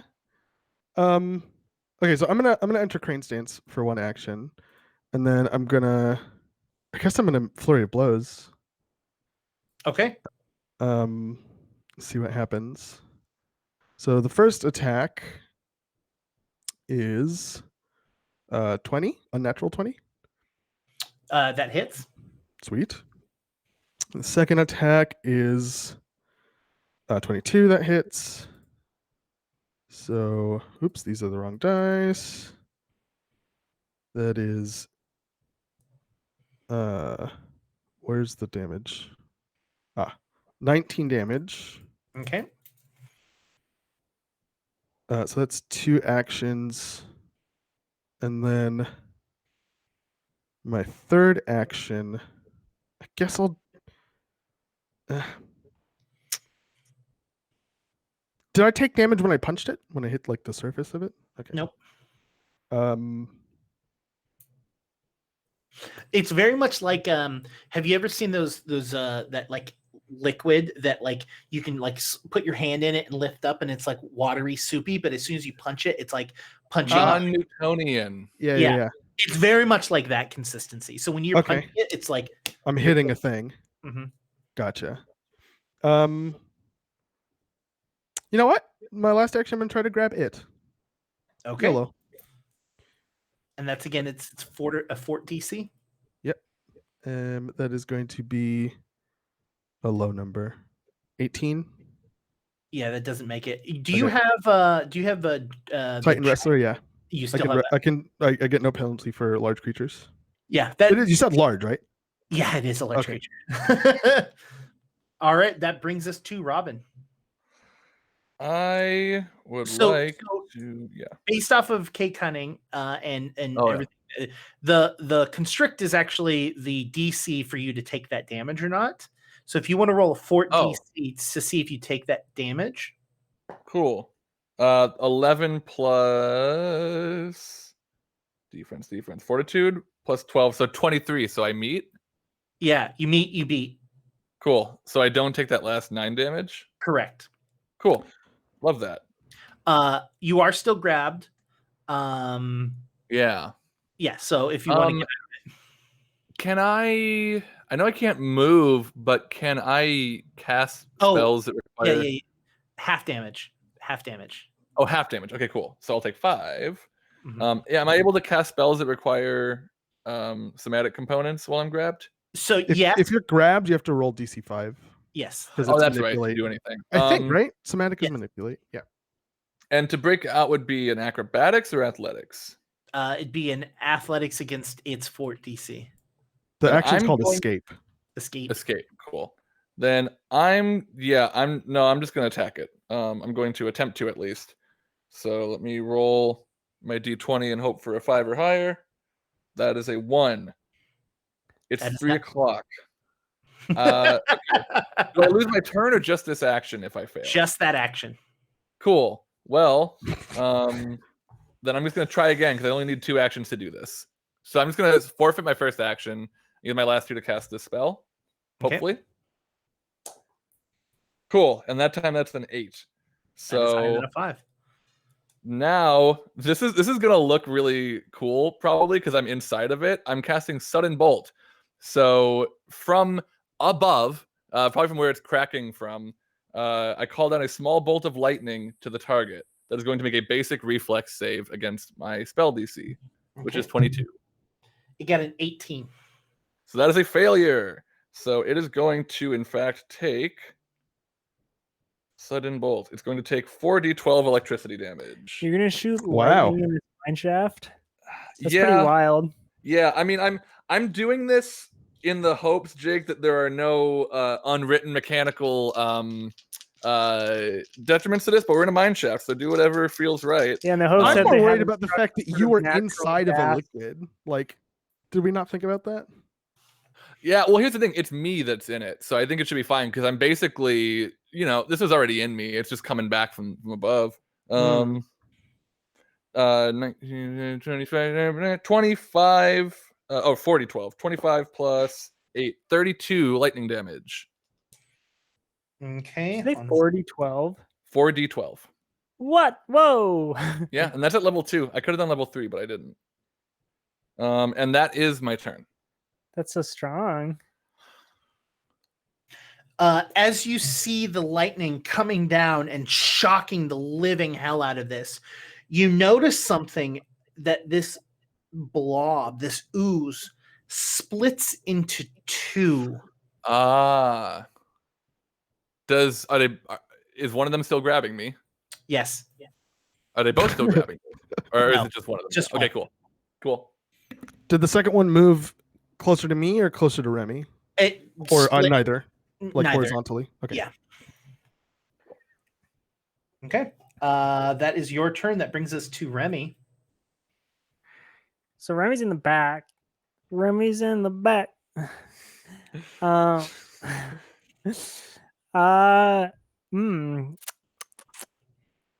Can I? Well, I guess I'll take an action to pull out my sword. You reach in as you're pulling your sword out. You are in a very tight space with this. You're going to take a -2 penalty using your sword in here. Okay, I know that my bastard sword does like slashing damage technically. And there's no way for me to do like poking damage with it, right? I don't believe it's a versatile weapon. Yeah, Yeah. no, it's not. Nope. Not Nope. officially. Slashing only. Which is funny because you poke with it and do slashing damage. Yeah. But I guess it is not piercing still. It is more of it's a forward slash. Yeah, forward slash. As opposed to, like youtube.com's /QueueTimes main. So you spend an action getting your sword out. I do that, and then I'm gonna forward slash it. All right. Roll your attack. Okay, and I have a -2. Here What I if go. I should enlarge you, huh? Wouldn't that be funny? No. Yikes! Wait, the spell will just fail if there's not enough room. I think. Oh yeah. Okay. No, I think they would fill as much of the space as they can. I'm pretty sure. So for my first attack, that's gonna be a 21 to hit. 21 hits. Nice. It doesn't Boom, say. boom. Never mind.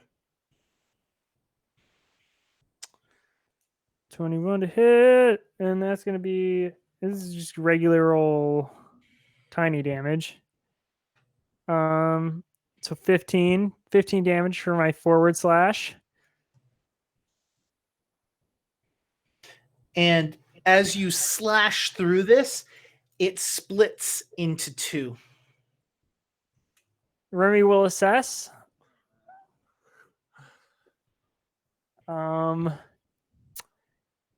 Yeah, and is gonna forward slash again. Okay, which one would you like to do? There's currently ooze 1, which you have not hit, ooze 2, which you just hit and has now created ooze 3. Are ooze 2 and 3 half the size of ooze 1, roughly? Yeah. Okay.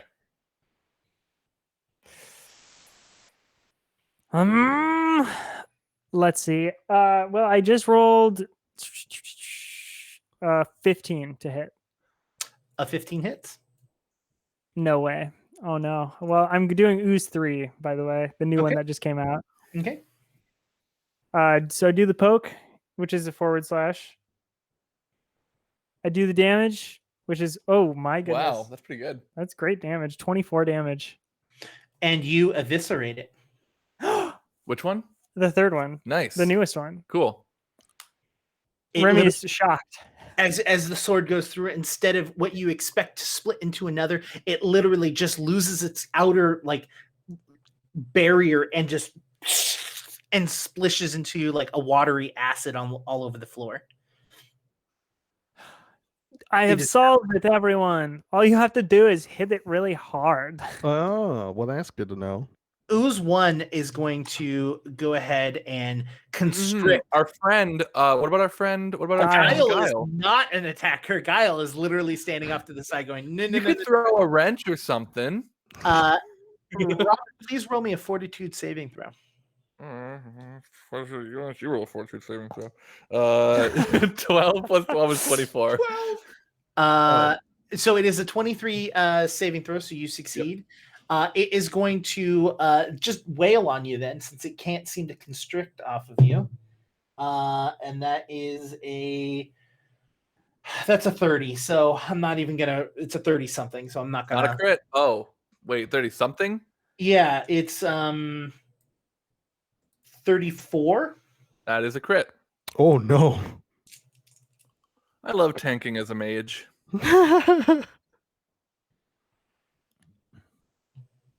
You're going to take 18 points of damage. Okay. That is... Oh, I'm sorry. No. Hold on. 4 plus 7 is 11. Plus 2 is 13. Plus 3 is 16. 16 times 2 is 32. 32. You're going to take 32 points of damage. That's significantly more damage. That was just a second action? Yep. All right. And it's going to hit you again, or attempt to at least. But I'm assuming a 17 doesn't hit. It doesn't hit, but the constrict, does that count as an attack? Yes. So did you do the attack penalty for the second one? Okay, cool. Just making sure, because I would have forgotten. The second ooze is going to go after Krug. Oh, hello. This one is a 32. That hits. Okay. 10, 14, 18 points of damage. Jeez. And you are grabbed. Oh, for a second. I'm just letting you know. It's going to spend its second action trying to constrict because it's not an intelligent creature. So Right, it doesn't know what it's doing. fortitude save, please. Yes. This is. I bet you I'm gonna just fail this like outright. Oh my goodness! Even after talking it up, you got to go ahead and roll a 5. What was it? Fortitude 17. Oh no. Okay. Oh no! After talking it up, never talk it up. 5, 6 damage. It's not. Oh, we're cool. Yeah. You good. And it's going to spend its third action constricting. So roll me another fortitude save. Yep. I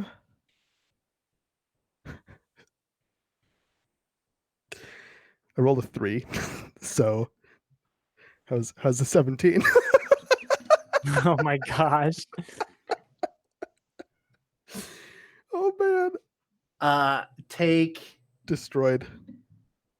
9 points of damage. Oh my god. Krug's not used to wrestling in tight quarters. Clearly. I'm also rolling pretty low because like this thing has such a low AC. I should be critting the heck out of it.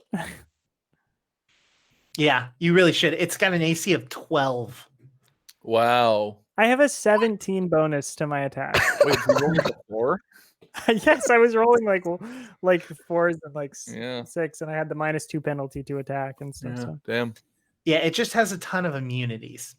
So that is all 3 of its single actions. So that's going to bring us back to Krug. Yay! Okay, now that I've seen it split, I want to know if I know why it's splitting or how to make it stop. Don't do it, Krug. Don't collapse to the peer pressure. Please. That is my goal. What would that be? Can I roll perhaps? Can I recall knowledge maybe? Nature? Does nature work? Sure. 18? An 18. It's not really a natural occurrence so much. I mean, they kind of occur. Yeah, I'm gonna say you're not really sure why. Right, that's fine. I mean, it's a blob. It's if you cut Jello in half, you've got 2 different Jellos, right? Well, here's what I know is that it didn't split when I punched it, so I'm gonna continue to do this. Yep. So I'm gonna flurry the blows. I'm gonna flurry the blows. Makes sense. Huh? I'm just thinking out of character immunities. Bludgeoning might be one. I'm wondering, but I want you to do it. But I'm wondering. It feels like one that might be. I have received no feedback to let me think that it is immune. Yeah. In character, I know you could think that. Out of character. So the first attack is a 32. A 32 hits. 32 crits. You said its AC was 12. It is immune to critical hits, so it hits. Oh no! No. And then the second attack is 29. 29 hits. 29. Yep. So that's the same amount of damage as last time. 19 damage. 19 damage. Alrighty. That was my second turn, and my third turn is going to be I'm just gonna attack it. Let's All see right. if this works. 22. 22 and that is max damage. 16 damage. 16 damage. Okay. Correctamundo. Still alive. Oh boy. Are you attacking number 1 or number 2? Number 1. Number 1. Cool. Free me. Recalled differently. That means it is now Robin's turn. Cool. I would like to attempt a first action. It's still grabbing me, right? That hasn't changed. Correct. Then I'm gonna roll my. Krug. Sorry, Krug. You should have rolled your flat DC check all 3 of those times. Or all 2 of those times, right? Oh my. Oh, I was grabbed. Yeah. Technically, it's 3 Okay. because I think each of those attacks or each of those strikes and flurry of blows would count because you're making Sure. strikes. So sorry, we're doing fort. No, it's just a flat No, 5d. it's just the 5d. The flat- Oh! I succeed all 3 times. Okay, cool. All right, your turn, Robin. Cool. I'll roll my flat 5. I roll a 5. It's 5 or higher, right? So Yeah. that's good. Correct. Cool. And I'm going to roll battle medicine on myself. Not because I'm scared or nothing. And I am going to, because I'm an expert in medicine, I can raise the difficulty to 20. So I'm attempting a DC 20 medicine check on my own body. With a plus 14, that is a total of 30. So exactly Wow. a critical. On a critical, I heal 48 plus 10 because I bumped it up from Nice. 15. So 48 plus 10. Also, Yeah, I no, like that 38. Kay Cunning has donated 100 bits to recall knowledge. Recall differently. Cool. And that gets me back up 32. And that is one action. Let me just heal that really quick. And then I would like to. The one that's grabbing me has still only split off once, right? It hasn't because it split off into 2, and the one that came from it split off into 2, but the original one is still just it's like first. Okay. I'm going to. Yeah, I'm just gonna hit it with a Tempest Surge this time. Okay.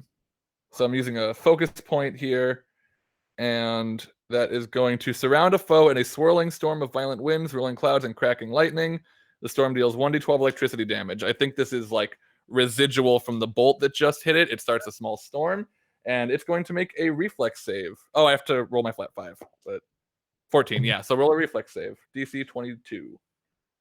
It actually got a 22. I rolled an 18 and it has a reflex of 4. So 22 on the nose. All right, so that is a save. So it's going to take half of 3d12. Oh my goodness gracious. Yeah, that's really good. And what I forgot level. It's Tempest Surge, so it's my Storm Druid ability. Whoa. So I have to spend a focus point for it, but I have sure. 3 of those a day if I do my stuff right. Nice, and I rolled You rolled the hell 31. out of that, yeah. Wow. 31, so that's going to be 16 damage. As you hit it with lightning and you can see it, it splits into 2 again. Cool. My turn's over. No. And I think that's a good time to take a break. So All right. we'll be back in a few minutes. We'll see you all soon. See you soon. Remy, it is your turn. I am going to recall knowledge. Okay. All right. What kind of knowledge? I'm going to recall K Cunning says, OMG, heart, thank you. Not nature. Not nature. Don't do nature. not nature. Okay, great. I'm going to recall. Well, this thing is like this little like split that it's doing is a very crafty, clever little performance that it's putting on. So I'm going to recall knowledge performance. Okay, go for it.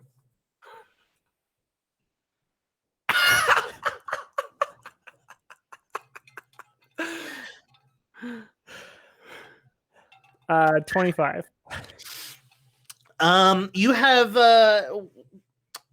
You've never seen oozes being used or anything like this being used in performances. Even though you rolled really high, you basically you can see the uses of them maybe in a performance, but you've never seen them being used and you don't know why they split. Mental note. Tell Moss the Magnificent about this. All right, nothing more to learn. Time for / and I'm gonna attack. Okay.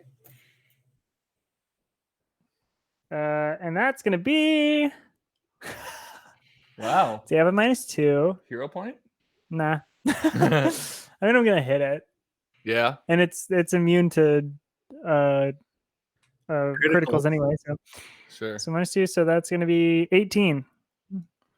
Did you roll a 1? Yeah, what of it? No, I rolled a 3, but I have a -2. Oh, okay, yeah. Because I was like, even if you rolled a 1, it's still considered to be. Yeah, I know. Yeah. I rolled 3. I rolled 3, but I had the -2 because we're in a mine shaft. You hit. You're in a slope. You're in a slope. Yes, I love that phrase. You hit. That's my favorite. Well, okay, so 19 damage. All right, you slash into it, and you see it split again. So there are 3? No, there's 4. There's 4 now. 4. I'm gonna slash the newest one. All right. This worked last time. So Remy's gonna go for it. Don't slash stab. They tried stabbing, but somehow stabbing still ends up as a slash. I don't really know. Yeah, stabbing is still a slash. I am pretty proficient with unarmed strikes, so I could be like punching this thing, but I eviscerated one of them. You could also pierce it with your dagger. Demoralize it. Demoralize one of the 4. Scare it to death. Have you tried cuddling it? So that attack is gonna be -5, -2, So plus 17, so 28. I feel like I'm giving it a hug. It's giving me a hug at least. Yeah. Okay, and then damage on that one, it's gonna be 15 total. You sure enough, you pierce through its soft gelatinous outer, and it just. That's all we have to do.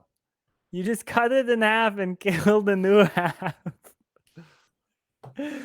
It's going to work. That's my turn. Yeah, you hear Guile from the back going like, I'm gonna be honest, y'all, getting real close to those woods. I understand that this thing's quite scary, but really watch out. And each one of the oozes is going to attack each one of you. So, including Guile? No, there's only 3 left. Yeah, there's only 3 oozes left. So, Krug, first one. Yeah. It might not hit. Oh, wait, yeah. Can't Giles put his brain to this? This is going to be a 23. I don't think that hits. Miss. Okay. Got that's going to hit. A 28. Yes, it does in fact hit. I God, imagine if it didn't though. No, that's You have to be like a fighter with a shield or something. I know, right? 14, 18, 20 damage, please. What? Whoa! And Boy, then that's some damage. its third attack, it's going to constrict. Oh, you need a fort save? Mm-hmm. Come on. My saves are like on fleek. Thank you. How is a frickin' 29, baby? 29 is a success, so you only take half damage. Oh, well. Is this thing, we might find out, immune to critical successes on our end? Like to critical saves, I guess, rather than critical hits? It's not. I can tell you that. Okay. Are you confused about what I'm asking, You're going to take an 8. I don't think that what you mean is it. I know what you're trying to say, but that I don't think that that's how any of the like spells work. Like there's spells that's a critical fail, right? Not a critical success. Well, I'm talking about like when we're rolling this fortitude save. Is it immune to us rolling a critical save on that effect? No. Okay. Yeah. Cool. 8 points of damage. It's just immune to being hit critically. Right. Yeah. Oh, sorry. Half of that would be 4. Krug take 4 points of damage. I will heal 4 hit points. Thank you. All right. That's all 3 of its actions. Robin, it's going for you. The next one. That's illegal. 25. That does hit. All right. But I'm so slippery and it's ooze. I feel like Yeah, 2 negatives make a positive. Yeah, we're slipping around each other, you know? It's just a big old slip and slide. 15 points of damage. Man, can't Krug take 15 and I take 4? Oh, wait. Excuse me, I took 24 total damage on the round. Second attack. Right, Ooh, during the break. End of the break, I was like, it's nice being a healer who can stay alive. 27 points of damage. All right, sorry, 27. What? No. 27 you. to hit. 27 to hit. 27 to hit. Oh, okay. Yeah. That does hit. Hopefully not for 27. No. I don't think it physically You don't can need hit to. that much. Oh no, I rolled a lot of ones. 5 plus 8, 13 points of damage. Okay. And its third attack, it's going to constrict. Roll me that fort save. You got it. Okay, 14 plus 12, 26. Okay, so you're going to take half damage. Take 3 points of damage. Okay. Remy. Back where I was. 25. Am I flat-footed right now? I mean, technically you all are. You're all laying down on the ground. You're not. We're all prone. Yeah. If that's still that's a thing. Yeah, it didn't matter anyway. You hit no matter what. I just wanted to know. Oof. I don't know. Krug's in a stance. I feel like Krug's not flat. Krug's in a stance on the ground. He's stancing. He's a monk. He doesn't. Yeah, Krug is stancing. It's more of a mindset than it is a physical position. Oh, sure. It's a mental stance. Please take 20 points of damage. Wow. I feel like we had a couple turns where they were damaging us and not doing fucking 800 Jake said he was per rolling round. low then for damage. I did say oof when that happened. All right, second attack on Remy. Oh, Remy, you're also grabbed. Ooh, okay. 14's not going to hit. Roll me a fortitude save. All right. What I would say that's the best about these gelatinous cubes is when they split, their damage doesn't reduce. It's just that. Oh yeah. So if we don't kill them fast enough, yeah. Or if you just keep 31. spawning them over and over again. 31. Yep. Okay, so it's a success, but not a critical. So you're going to take half. Dang it.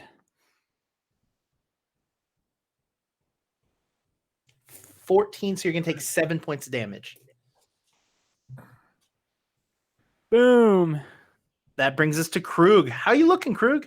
I'm definitely alive. Well, it's your turn. Was Guile yelling about the supports? Yes. I want to see what he was yelling about.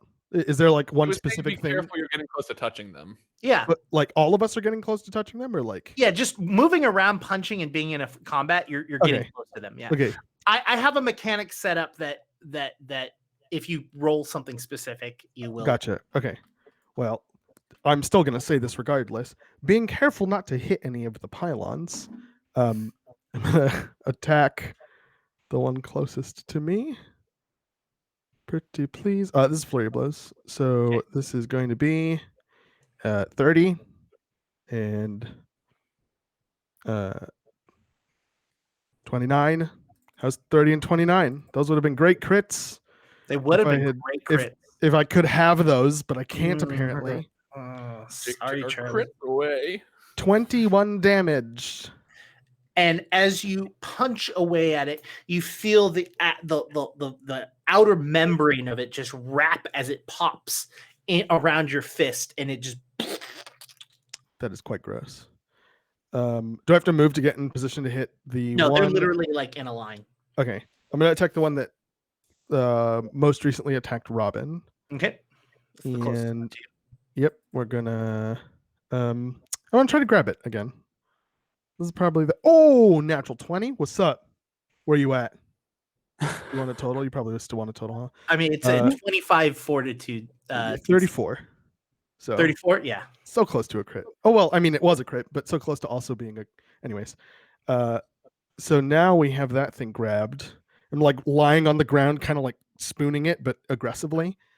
And then it's also grabbing me still. So there's a whole... whole situation happening. Yeah, it is weird, isn't it? I feel like you've pulled most of it off of me, but it has like symbiote it's still attached to my arm. Because it was never like fully in like It suffocated hadn't Robin, engulfed right? It's me, not right? like okay.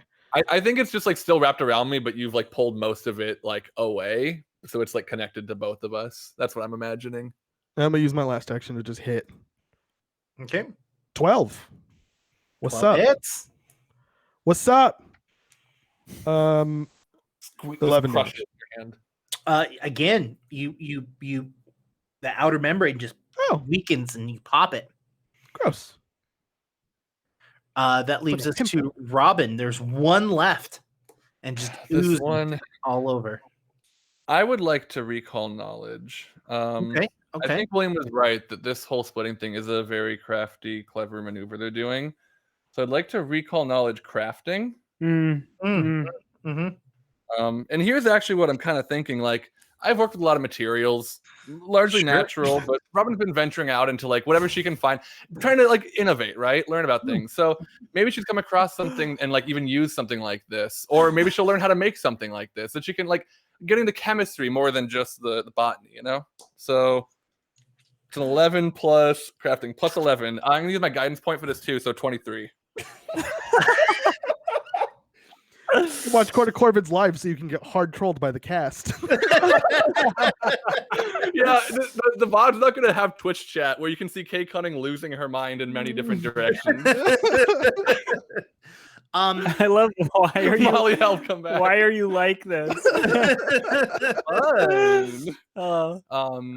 23. So with the 23, you have known people to use jelly and oozes and stuff like that in the past. It's usually for higher level items that are created. It's used as a very good means to get rid of corrosion off of larger items. And Dayton brings up a good point. Cooking. You could also eat this. You would have to do a lot of things to it, but it's like adding like a light layer of like an acidic thing, like a lemon or something like that. Okay, cool. A little more acid, but more like corrosive. Yeah, cool. It technically doesn't corrode any sort of metals. It only corrodes flesh. That's good because there are some ancestries who have stomachs made of metal, so that's perfect. Mm-hmm. Oh wait, does no, after they're popped, no longer living, it seems. Does it have the same properties of melting flesh, but not like it metal? Doesn't seem to be. No. Okay, cool. In that case, how big is the one that's left? It's pretty small. Okay, I'm sure I've got an empty big old health potion somewhere. All right, so I'm gonna take this empty jar. Mm-hmm. I want to try to capture this. You could easily pick some of the stuff off the ground. The last one that's still alive, because it still has the properties. I want to try to bottle it. Okay. The reason why I said it didn't have the same properties is because mechanically it doesn't. But for crafting, if I wanted to use this stuff for, I would be able to get. Okay, cool. Then Robin pulls out the jar and thinks really hard about that, and then puts it back. And I'm just going to zap the one that's attacking my partner. And this is just going to be my good old cantrip. Just some residual energy flowing over from lightning bolt, electric arc. Then it is a basic reflex save. 1 or 2 creatures. Remy, do you want some lightning? Nah. Okay, yeah, then just the slime. 14. And being careful not to damage any slimer. What? 14. It rolled a 14 for its reflex. Cool. That's a fail. So that's gonna be 3d4 plus 4, 5, 9, 13 damage. And I recently remembered that my cantrips level up, and I'm using them now. Nice. Like damage-wise. You shock it, and it starts to split apart, but right as it starts to reform, it can't make the last final connection, and it and squishes on the ground. Hell yeah.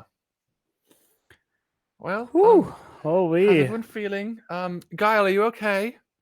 Ooh, that was a fun one. I have not seen a news in a hot minute. I will tell you that. Yeah. We didn't hit any of the support things while we were tussling, did we? I'm gonna be completely honest with you. I didn't see you hit any, but I don't know how this gooey, nasty stuff's gonna do on this wood. So I'd suggest we either go down or we quickly climb up to the next drift on this slope. Let's just climb up real quick. Let's climb up. Yeah, not too quick. I'm gonna try to scoop some up, Jake, on the way out. Yeah, roll me crafting. Cool. This is plus 12, 11, 23. Yeah, you're able Same to. as what I rolled to learn about it. You grow. Yeah, you got it. You got a good old jar of it. Cool. Yeah, I'll put that in my little bucket, and I'll climb up the ramp. As we're climbing up, I just want to go. For some reason, we could not recall anything about this creature. I mean, like maybe none of us have run into something. I knew some stuff. You knew some stuff. Well, I knew. I mean, like the only thing I could remember is that I've never seen anybody use it in the performance or whatever. But I wonder if there was some way we could have really learned something about it.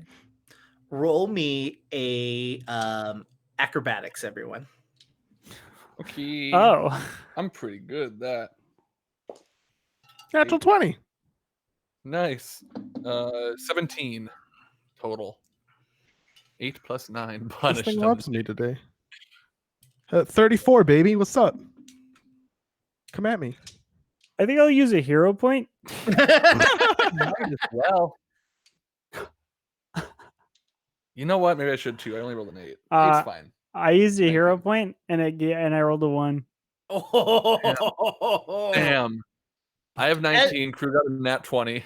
As the two of you all start to climb up through this, Remy at the very end grabs onto one of the small pillars of wood and uses it to lift themselves up, and it collapses. It falls down, and you all can hear the wood all simultaneously starting to split and crack as all of the pressure starts to push on all of the wood all at the same time, and you can hear it's ear splitting, just literally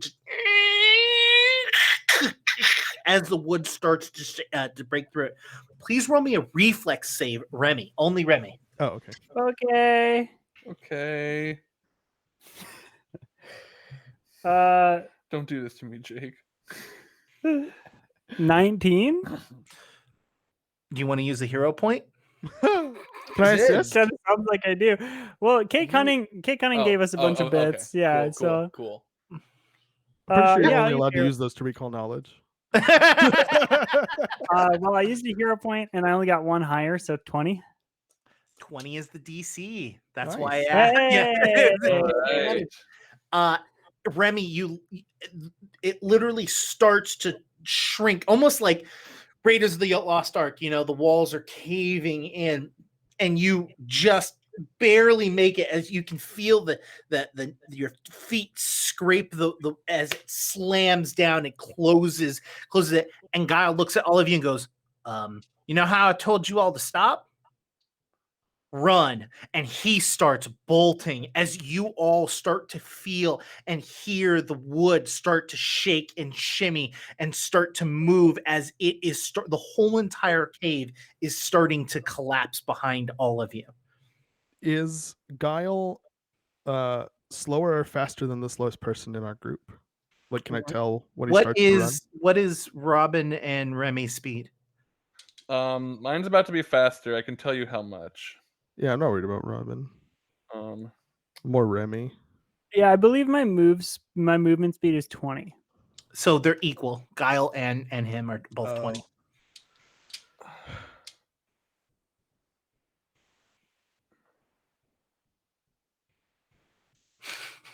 Chat wants to know how many bits to have a rock fall on the cave. The next 3 sessions are us making get us out next week. Or us making like mining checks against the rock, just like athletics. Yeah. Roll 400 athletics checks, please.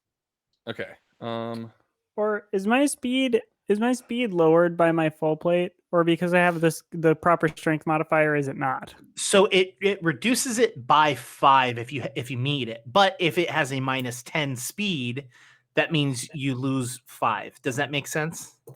Did I explain it correctly? So meeting the armor threshold negates 5 feet of movement penalty. Correct. So if So the penalty armor is has 5, a it's gone. If the penalty is 10, it's now 5. correct,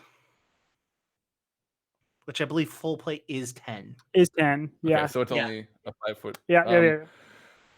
Yeah. So I can make more than just myself faster, but I don't want anyone left behind.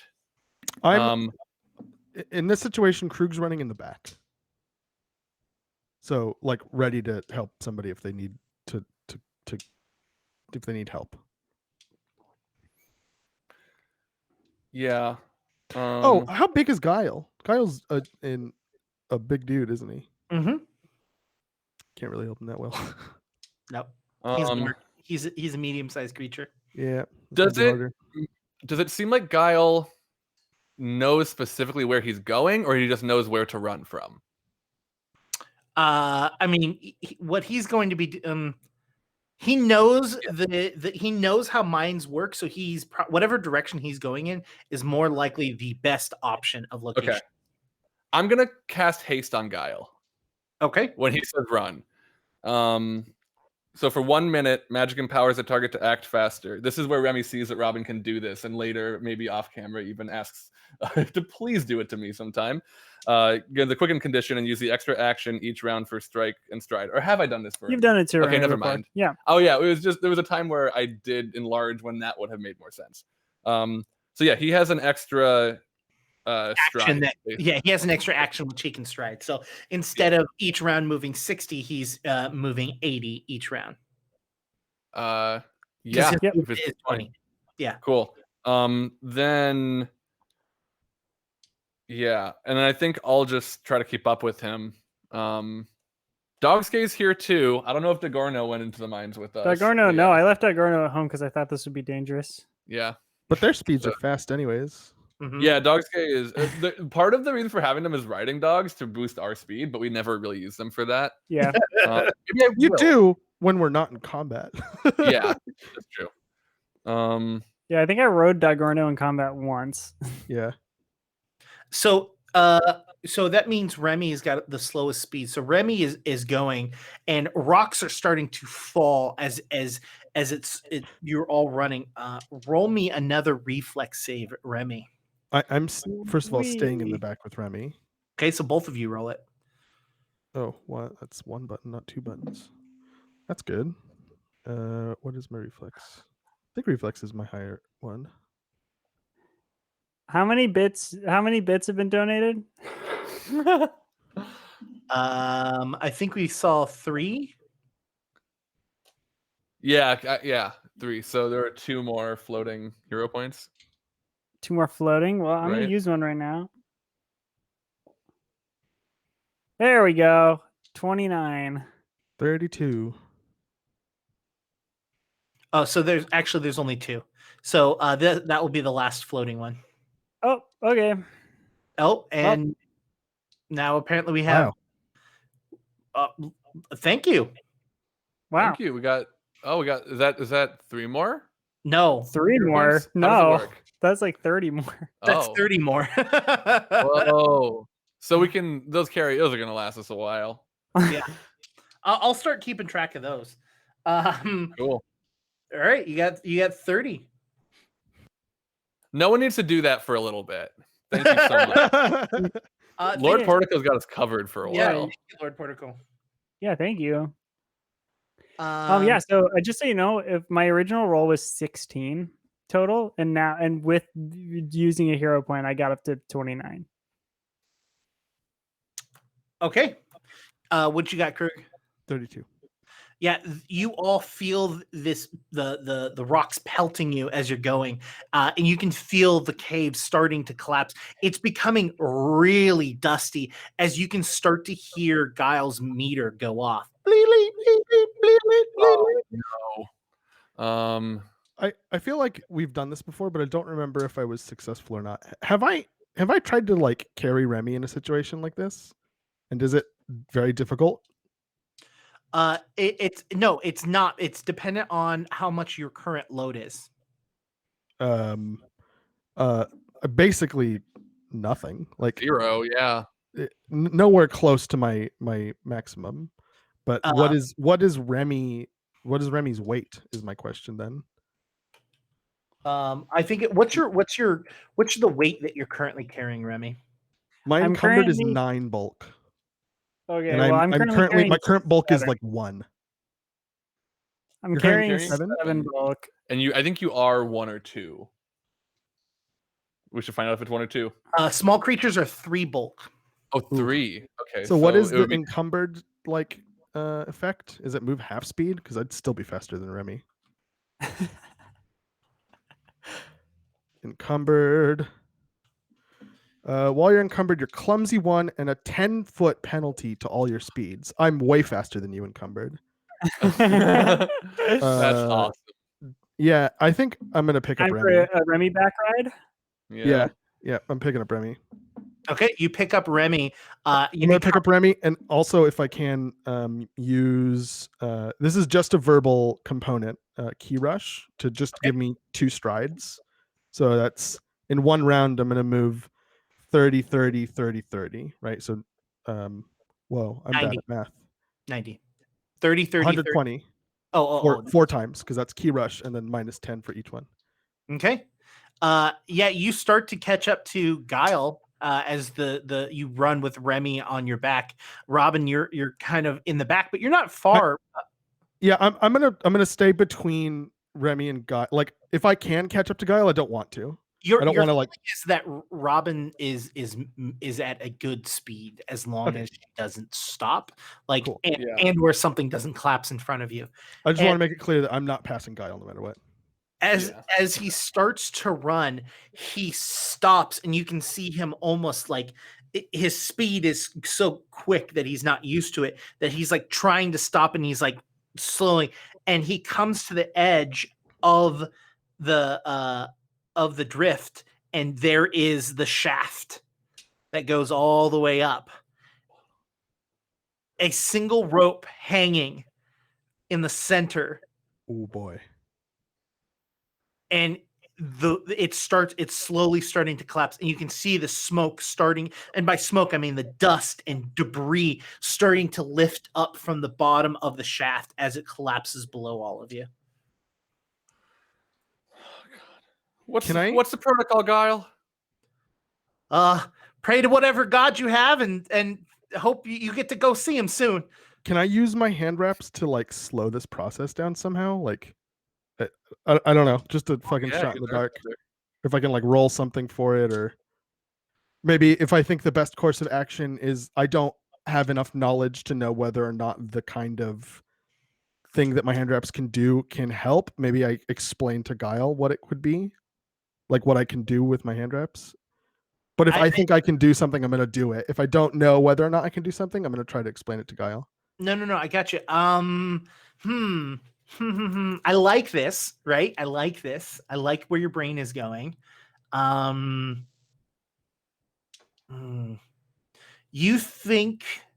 You start to think about it, and you don't think that you're going to be able to stop it, because you most of the time it's bringing, and I didn't expect to be able to completely stop it. But you think that if you're able to bring stuff out, you might be able to make the walls on the inside of the shaft easily climbable. Ah, okay. So some people can climb the wall and some people can climb the rope, and maybe we get out faster, sort of thing. Well, you're going to have to leap to get to the rope. So I'll do that. Easy. Kirk's like, I got this. I'm going to look at Guile and say, do you trust me? Close enough. I'm going to jump. All right, roll your athletics. We can do it. Okay, this is good. Sorry. Acrobatics to jump and athletics to grab on. Spoiler alert, same number. Okay. So acrobatics to jump is what you said, right? So that's 18 plus 14 is high as fuck. 32. Yep. Yeah. You're easily able to jump out there. And then to grab on, we're going to go ahead and use my hero point. All right. Oh, wait, that was your free one? Yeah, I have one. That's better. That is 26. A 26, yeah. You grab onto it and you feel yourself slide, and you can feel it like start to burn at your wraps. Like you can feel the heat, but you hold on enough that you're able to stay on. And you can see them all staring at you. You see Robin, Remy, and Guile staring at you as you're holding onto the rope, and you can start to see the burst of air starting to push out. So the side, there's like an opening, right? And then like the inside of the shaft we're in, on the same side as the opening, I want to try to make that side climbable. All right, you reach out with your hand wraps and you push, and then you pull towards you, and the ground itself pulls out. Not like a like steps per se, but it's very much like a platforming video game where like there's clearly like levels and layers for all of them to jump out on. And Guile immediately sees it and jumps right onto it and starts to climb up to the top step. Remy and Robin, what would you two like to do? I'm jumping. Can I jump to the rocks, the ropes, the whatever, climb up? You tell me what you want to go to, because there's going to be two different things depending on what you choose. The rocks.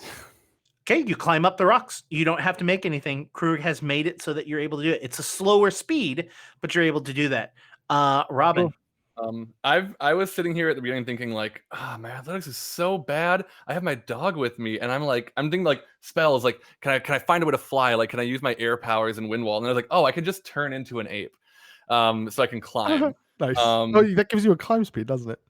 Climbing speed, yeah. So what I would like to turn into, I'm taking the ape like stat block, but I'm turning into a giant bat.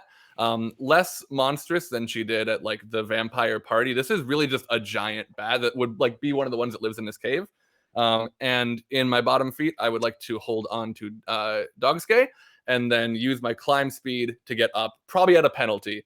Yeah, you're gonna be at. It's basically gonna be rough terrain, so you're gonna be going about half your speed. Cool. So as the four of you, as all of you get off to the side, a rush of dirt and debris just shoot out into the shaft. Krug, roll me a reflex save at a -4. Oh boy.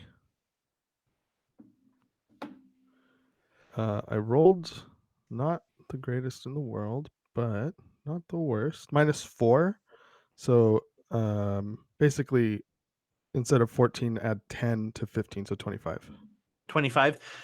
You as you see this, you see a large piece of what looks to be like either not a minecart, but like a piece of metal or something, and it flings out, and you just lean into and sway as a large piece just goes ding right into the wall behind you. If you wouldn't have gotten out of the way, it would have hit you and more than likely knocked you off of the rope. And as this happens, a moment of silence happens as everything starts to just calm down, as you all stand on rocks like Guile and Remy. You hold on to the edge like Robin, and Krug holding on to the rope. It is finally quieted, and you can hear the last just little bits of rumbles deeper and deeper into the earth.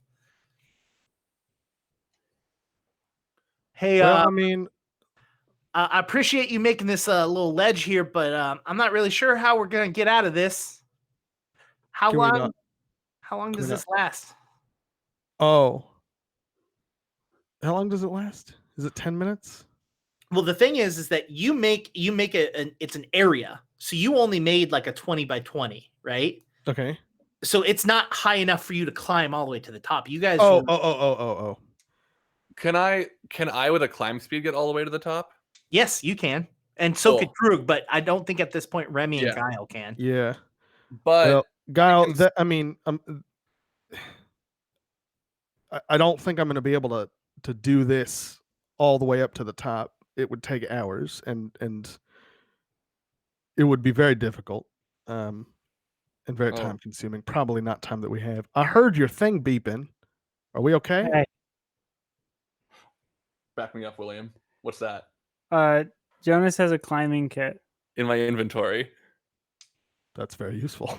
I thought I remembered having one. Well, I was about to say I have a grappling hook. Oh, for my climbing kit. I was wondering where that went. uh, Oh no, I also have a grappling hook in the climbing kit. So, but here's the thing: is your gear gets shaped into your body, or it gets Yeah. dropped So here's off. what I'm thinking. I only have a minute, so I'm probably going straight to the top so I can do it before it runs out. Dropping off Dogskay, giving him to a bush for a second, or whatever I find up there. And then probably what I would want to do. So this has like 50 feet of rope, pulleys. It's a whole thing. I probably want to like set it up at the top and then lower it down so everyone can use it to get up.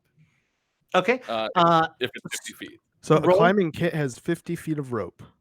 Yes. So that pulleys, a dozen pitons, a hammer, a grappling hook, Yeah.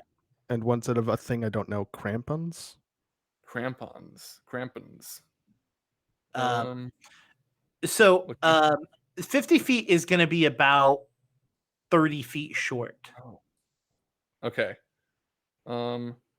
Crampons are they're like metal traction grips for your shoes, like chain, like a harness kind of. Gotcha. And pitons are the things that you nail into the wall, and they're like little eye hooks, and you put the rope through it, and so it prevents you from, if you fall, it won't let you fall as far. Right. Can I grappling hook up to like up 30 feet? Up 30 feet to meet where the climbing kit would help, and then how far is your to my rope? Is your how rope? Far is my... Yeah, in your bag, because you have a grappling hook. But do you know how long the rope is? Oh yeah, you might just have the hook. Yeah, I think my rope is for the hook. Oh well, then yeah, I think I've only got a hook. Anyone else got rope? You could throw it, but it wouldn't do you very good. Hey, everyone, don't worry, I have a grappling hook. What are we gonna do? Wait, I'm attached. I'm on a rope still, right? Yes, you are on a rope. I don't want to be holding onto this rope anymore. Can I like land or like? Oh yeah. Oh no, our rope is short. What are we gonna do? So we can climb this rope, right? So that rope goes all the way up to the up to the head frame where Robin is. Yeah. So we don't need to lower anything because we already have this rope. Correct, but the head frame has the rope down to the center, so you're gonna have to get the rope off to the side. Does that make sense? Sure. Yeah. I mean, I could. This is a large hole. Yeah. I wasn't imagining like an elevator shaft sort of thing. Mm-hmm. Is it only 80 feet, Jake, from where they are to the top? Yep. Then I probably have time to just bring everybody up, don't I? In a minute. Yeah. I mean, what's your movement speed? It is climbing speed is 20. So it drops down to rough terrain. 10. Down to 10. Yeah. 10. So I'm moving 30 feet every 6 seconds, so I can. So you also have to carry us. Yeah, that's what the rough terrain is. Drops her speed. Oh. Let me just do some quick math. Because if I do 30 times 10, that's basically the time that I have to make however many trips I can. Well, you could even just set up the climbing kit and bring us to the rope. All you got to do is bring up Remy and Guile, right? I suppose, yeah. Because Krug's on the rope. Krug's going to just climb up himself. Yeah, I'm comfortable climbing. Then I'll go up, drop off Dogskay, climb back down, grab Remy, look at Guile with my bad eyes and be like, I will come back, bring Remy up, and then I'll do the same with Guile. So you go back and forth, and you all meet up to the top, and Guile's wiping himself off, and he goes, well, I know I promised y'all we'd go through a couple, but I'll be completely honest, I'm kind of pooped after that one. Yeah, it's understandable. That was a mess. Sorry about that. Yeah. We did our best, and we got out okay. So I'm glad about that. I would say, yeah, I mean, personally, I've got one more in me. That was kind of exciting, but I also am not remotely opposed to having a little lunch break. I wanted to, venture out in the woods a little bit, find something, but I've got some ideas if anyone's hungry. Well, if y'all are kind with it, this place still has a mill, so we could theoretically stop at the mill and we can stay there for the night, and we can start fresh in the morning. That sounds good That to works for me. me. Yeah, great. All right. Well, we'll have to be a little bit careful because we are out in the woods, so we will have to be a little bit careful for the night. But I think we can make it happen. And Guile walks you over to the mill, which is an abandoned, basically, building in which they used to build and stuff like that. And you walk in, and it's just basically a large open space with a kind of sort of dilapidating roof. Cool. And that is where we're going to end today's episode. Hell yeah. You all got to learn about mines. You all got to learn about shafts and ore bodies, rifts, and dump tiles. How long has it been since we got done off of break? How long have we been streaming since then? How long have we been off since break? Like 40 minutes, 30 minutes. Yeah, we still have like 20 minutes left. No, I know. I'm wondering because I tried to do a thing with my camera and it hasn't shut off since we got back from break. So I have not seen it. Yeah, no, I haven't seen it go off because right now we're at 2 hours and 50 minutes, but that includes the 10 minutes beforehand. So we still have a little bit of time of goofing about and talking a little bit. But yeah, I thought that I didn't want to go too far. I agree. Absolutely. Yeah. That's the button. Yeah, I literally when we did Hijinks in Dungeon World this past Thursday, I was planning on doing another like 15 to 20 minutes with Chris and Ray. But they just like brought it to such a nicer conclusion like that much earlier that I was like, I guess we're done.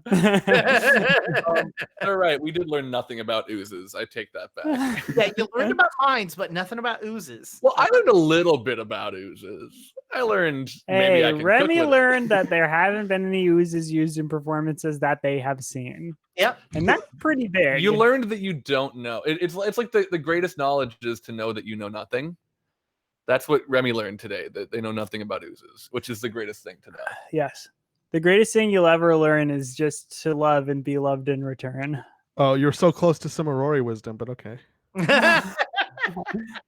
The fun thing is that we're gonna have Moss back next week. So getting Moss back in will be fun because you have a week to come up with it. Oh no, what I'm gonna do is basically you and Guile had spent the next couple of days just kind of exploring smaller mines, most of them dead ends. Setting up for a potential future flashback episode. If we, yeah, exactly. So basically, the four of you spend the next couple of days going to smaller mines. Like a lot of them are literally just like test drifts where they'll like dig about like 20 feet in and then they'll just bore a hole straight down and look at the core sampling and go, oh, there's nothing in here. Let's not dig here. And then they'll go and do it. So you do that for the next couple of days, just kind of exploring and finding stuff. But in those times, each night you get a better example of where the revenant may be coming from. So you kind of like, because Remy knows where it's at, like where it was at. So each night you all kind of go, okay, well, we know that the revenant starts here, or at least is seen by the guards here. And so at 8 o'clock. So the next night you basically go out there at 7:50 and see where it's coming from. And then so we know it's coming from that direction. And you basically start to work out and get to smaller and smaller quantities of mines in which you're digging through. And that's where Moss is going to meet you. Cool. Nice. Were you prepared for this episode to end with the mine fully caving in and the next one to start with Moss on the outside trying to break us free? Honestly, I had that thought. I wasn't planning on there being a mine collapse until that natty one came in, and I was like, yeah, gonna use it. And it was on a hero point too. Yeah, very heroic. Sometimes heroes mess up, you know? Sometimes heroes are the greatest villains. I will say I have spent maybe about 2 weeks learning about mines and watching YouTube videos about mines and like different things about them. I will say I do have a cheat sheet up of the different terminologies because I am bad at memorization as a whole. Sure. But I have literally been watching a YouTuber who he's like him and his friend are like in their late 50s, early 60s, and this is what they do. They just go to mines and just walk through abandoned mines and like climb through things and show you all like the weird stuff in mines and do like educational stuff about like, here's a slope, here's like a drift, this is what this is, look at this mine shaft. Like that's what they do. And it's like, it really, I don't know, I find it really interesting. So I literally have been spending weeks about it, and that's where this adventure came from, is me watching those YouTube videos. Yeah, well, yesterday Jonas and I watched a James Acaster special that started with some jokes about the Chilean miners. So True. Well, there you go. Remember those? Very true. Remember them? I remember them. After COVID is over, I invite the cast of Court of Corvids to come to Scranton and take a Lackawanna coal mine tour with me. Oh, I've watched videos on Lackawanna. I feel like there's a big YouTube. If you enjoyed things about mines, Jake, you should definitely look up Lackawanna. I will also say, when COVID's over, if you like abandoned weird towns or stuff like that, in California, there is a place called Bodie, which is really, really cool. It's an old, I think it's a silver mine, silver or gold mine, but basically they built this entire city there, and the mine washed up, and they stopped getting anything out of it, and then they just left, like literally, like ghost town left. Like the school still had chalkboards and globes and like schoolwork still in the desks, kind of. They just abandoned it. Yeah, they just abandoned it because they just didn't have anything. You can do a free tour around the property itself for like, and they have like the buildings like blocked off and stuff like that. But you can get an actual like mine tour with a guide. You can't go in there without a guide. Yeah. Okay. I've been in the mine. Have you? I've been in one mine quite a few times. Yeah, I wasn't working there. It was like a tour mine that also I think was part of it, were still used for like mining, but it was part of like in high school or elementary school we did Minnesota history trips. We would go to like historic places in Minnesota, and I don't remember the name of it, but it was some historic mine in Minnesota. So I went there like 3 or 4 times through elementary school, I think, if not more. Dayton brings up the coal mine city that has an entire coal mine underneath their city that caught on fire. You guys never heard of that town? They basically had to, they evacuated / they bought the homes away from everyone. And there's still people that live there, I think. But like, you can literally walk down the street and the floor could collapse underneath you because it's still burning to this day. Whoa. Damn. Oh, yeah, I have heard of that, actually. Yeah. This actually really genuinely is turning into like Court of Geology. Yeah, Court of Geology facts. I've heard of that though. That's so frustrating, honestly. Yeah, if I remember correctly, it started because they were burning their trash, and it got into one of the ore mines, and then into the ore bodies, and it started burning the coal. And it literally just burnt, and the whole entire coal, like there's coal veins underneath the whole entire city. So it's like, it's super toxic to live there. It's constantly on fire. And some people are like, no, I just don't want to move. I love the whole chat was a bunch of people saying like really interesting facts, and then Overzealous comes in and is like, I hear they named it Minnesota because of all the mines there. I find that to be a very interesting fact. You know what? Austin, you struck gold. Coming from Minnesota, very shocked to learn that. Thank you for telling us. Good to know. When I first read that, I thought you were making like a doubly like distance joke. I thought you were saying Minnesota because of all the mines there. I thought you were doing like an anti joke. Minnesota. But Minnesota. Yep. You know, Texas is Minnesota now. I don't think it's Minnesota. Snoda. I think it's a lot of Snoda. Too much to Snoda. Yeah, too much to Snoda. Jokes aren't that deep. Get it? Because we're talking about mining. Anyway, so why don't we go? Instead of us boring you with weird mining facts that I've been learning about, why don't we go around and say goodbye? Let's start with Jonas. Let's get your goodbyes going. Hi, my name is Jonas. I'm from Minnesota. My pronouns are they, them, and I'm here to play Robin. Let's go. Yeah, start the episode, Jake. All right, you can find me on Twitter.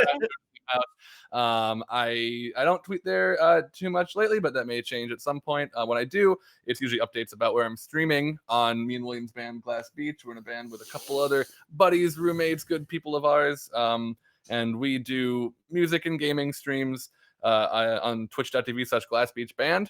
I do less than I used to because I'm still working on transitioning towards building a full desktop for myself that I can run all the games I want to and stream them without hurting it. But I've just started playing through the remake of Shadow of the Colossus with our guitarist and our friend Lane.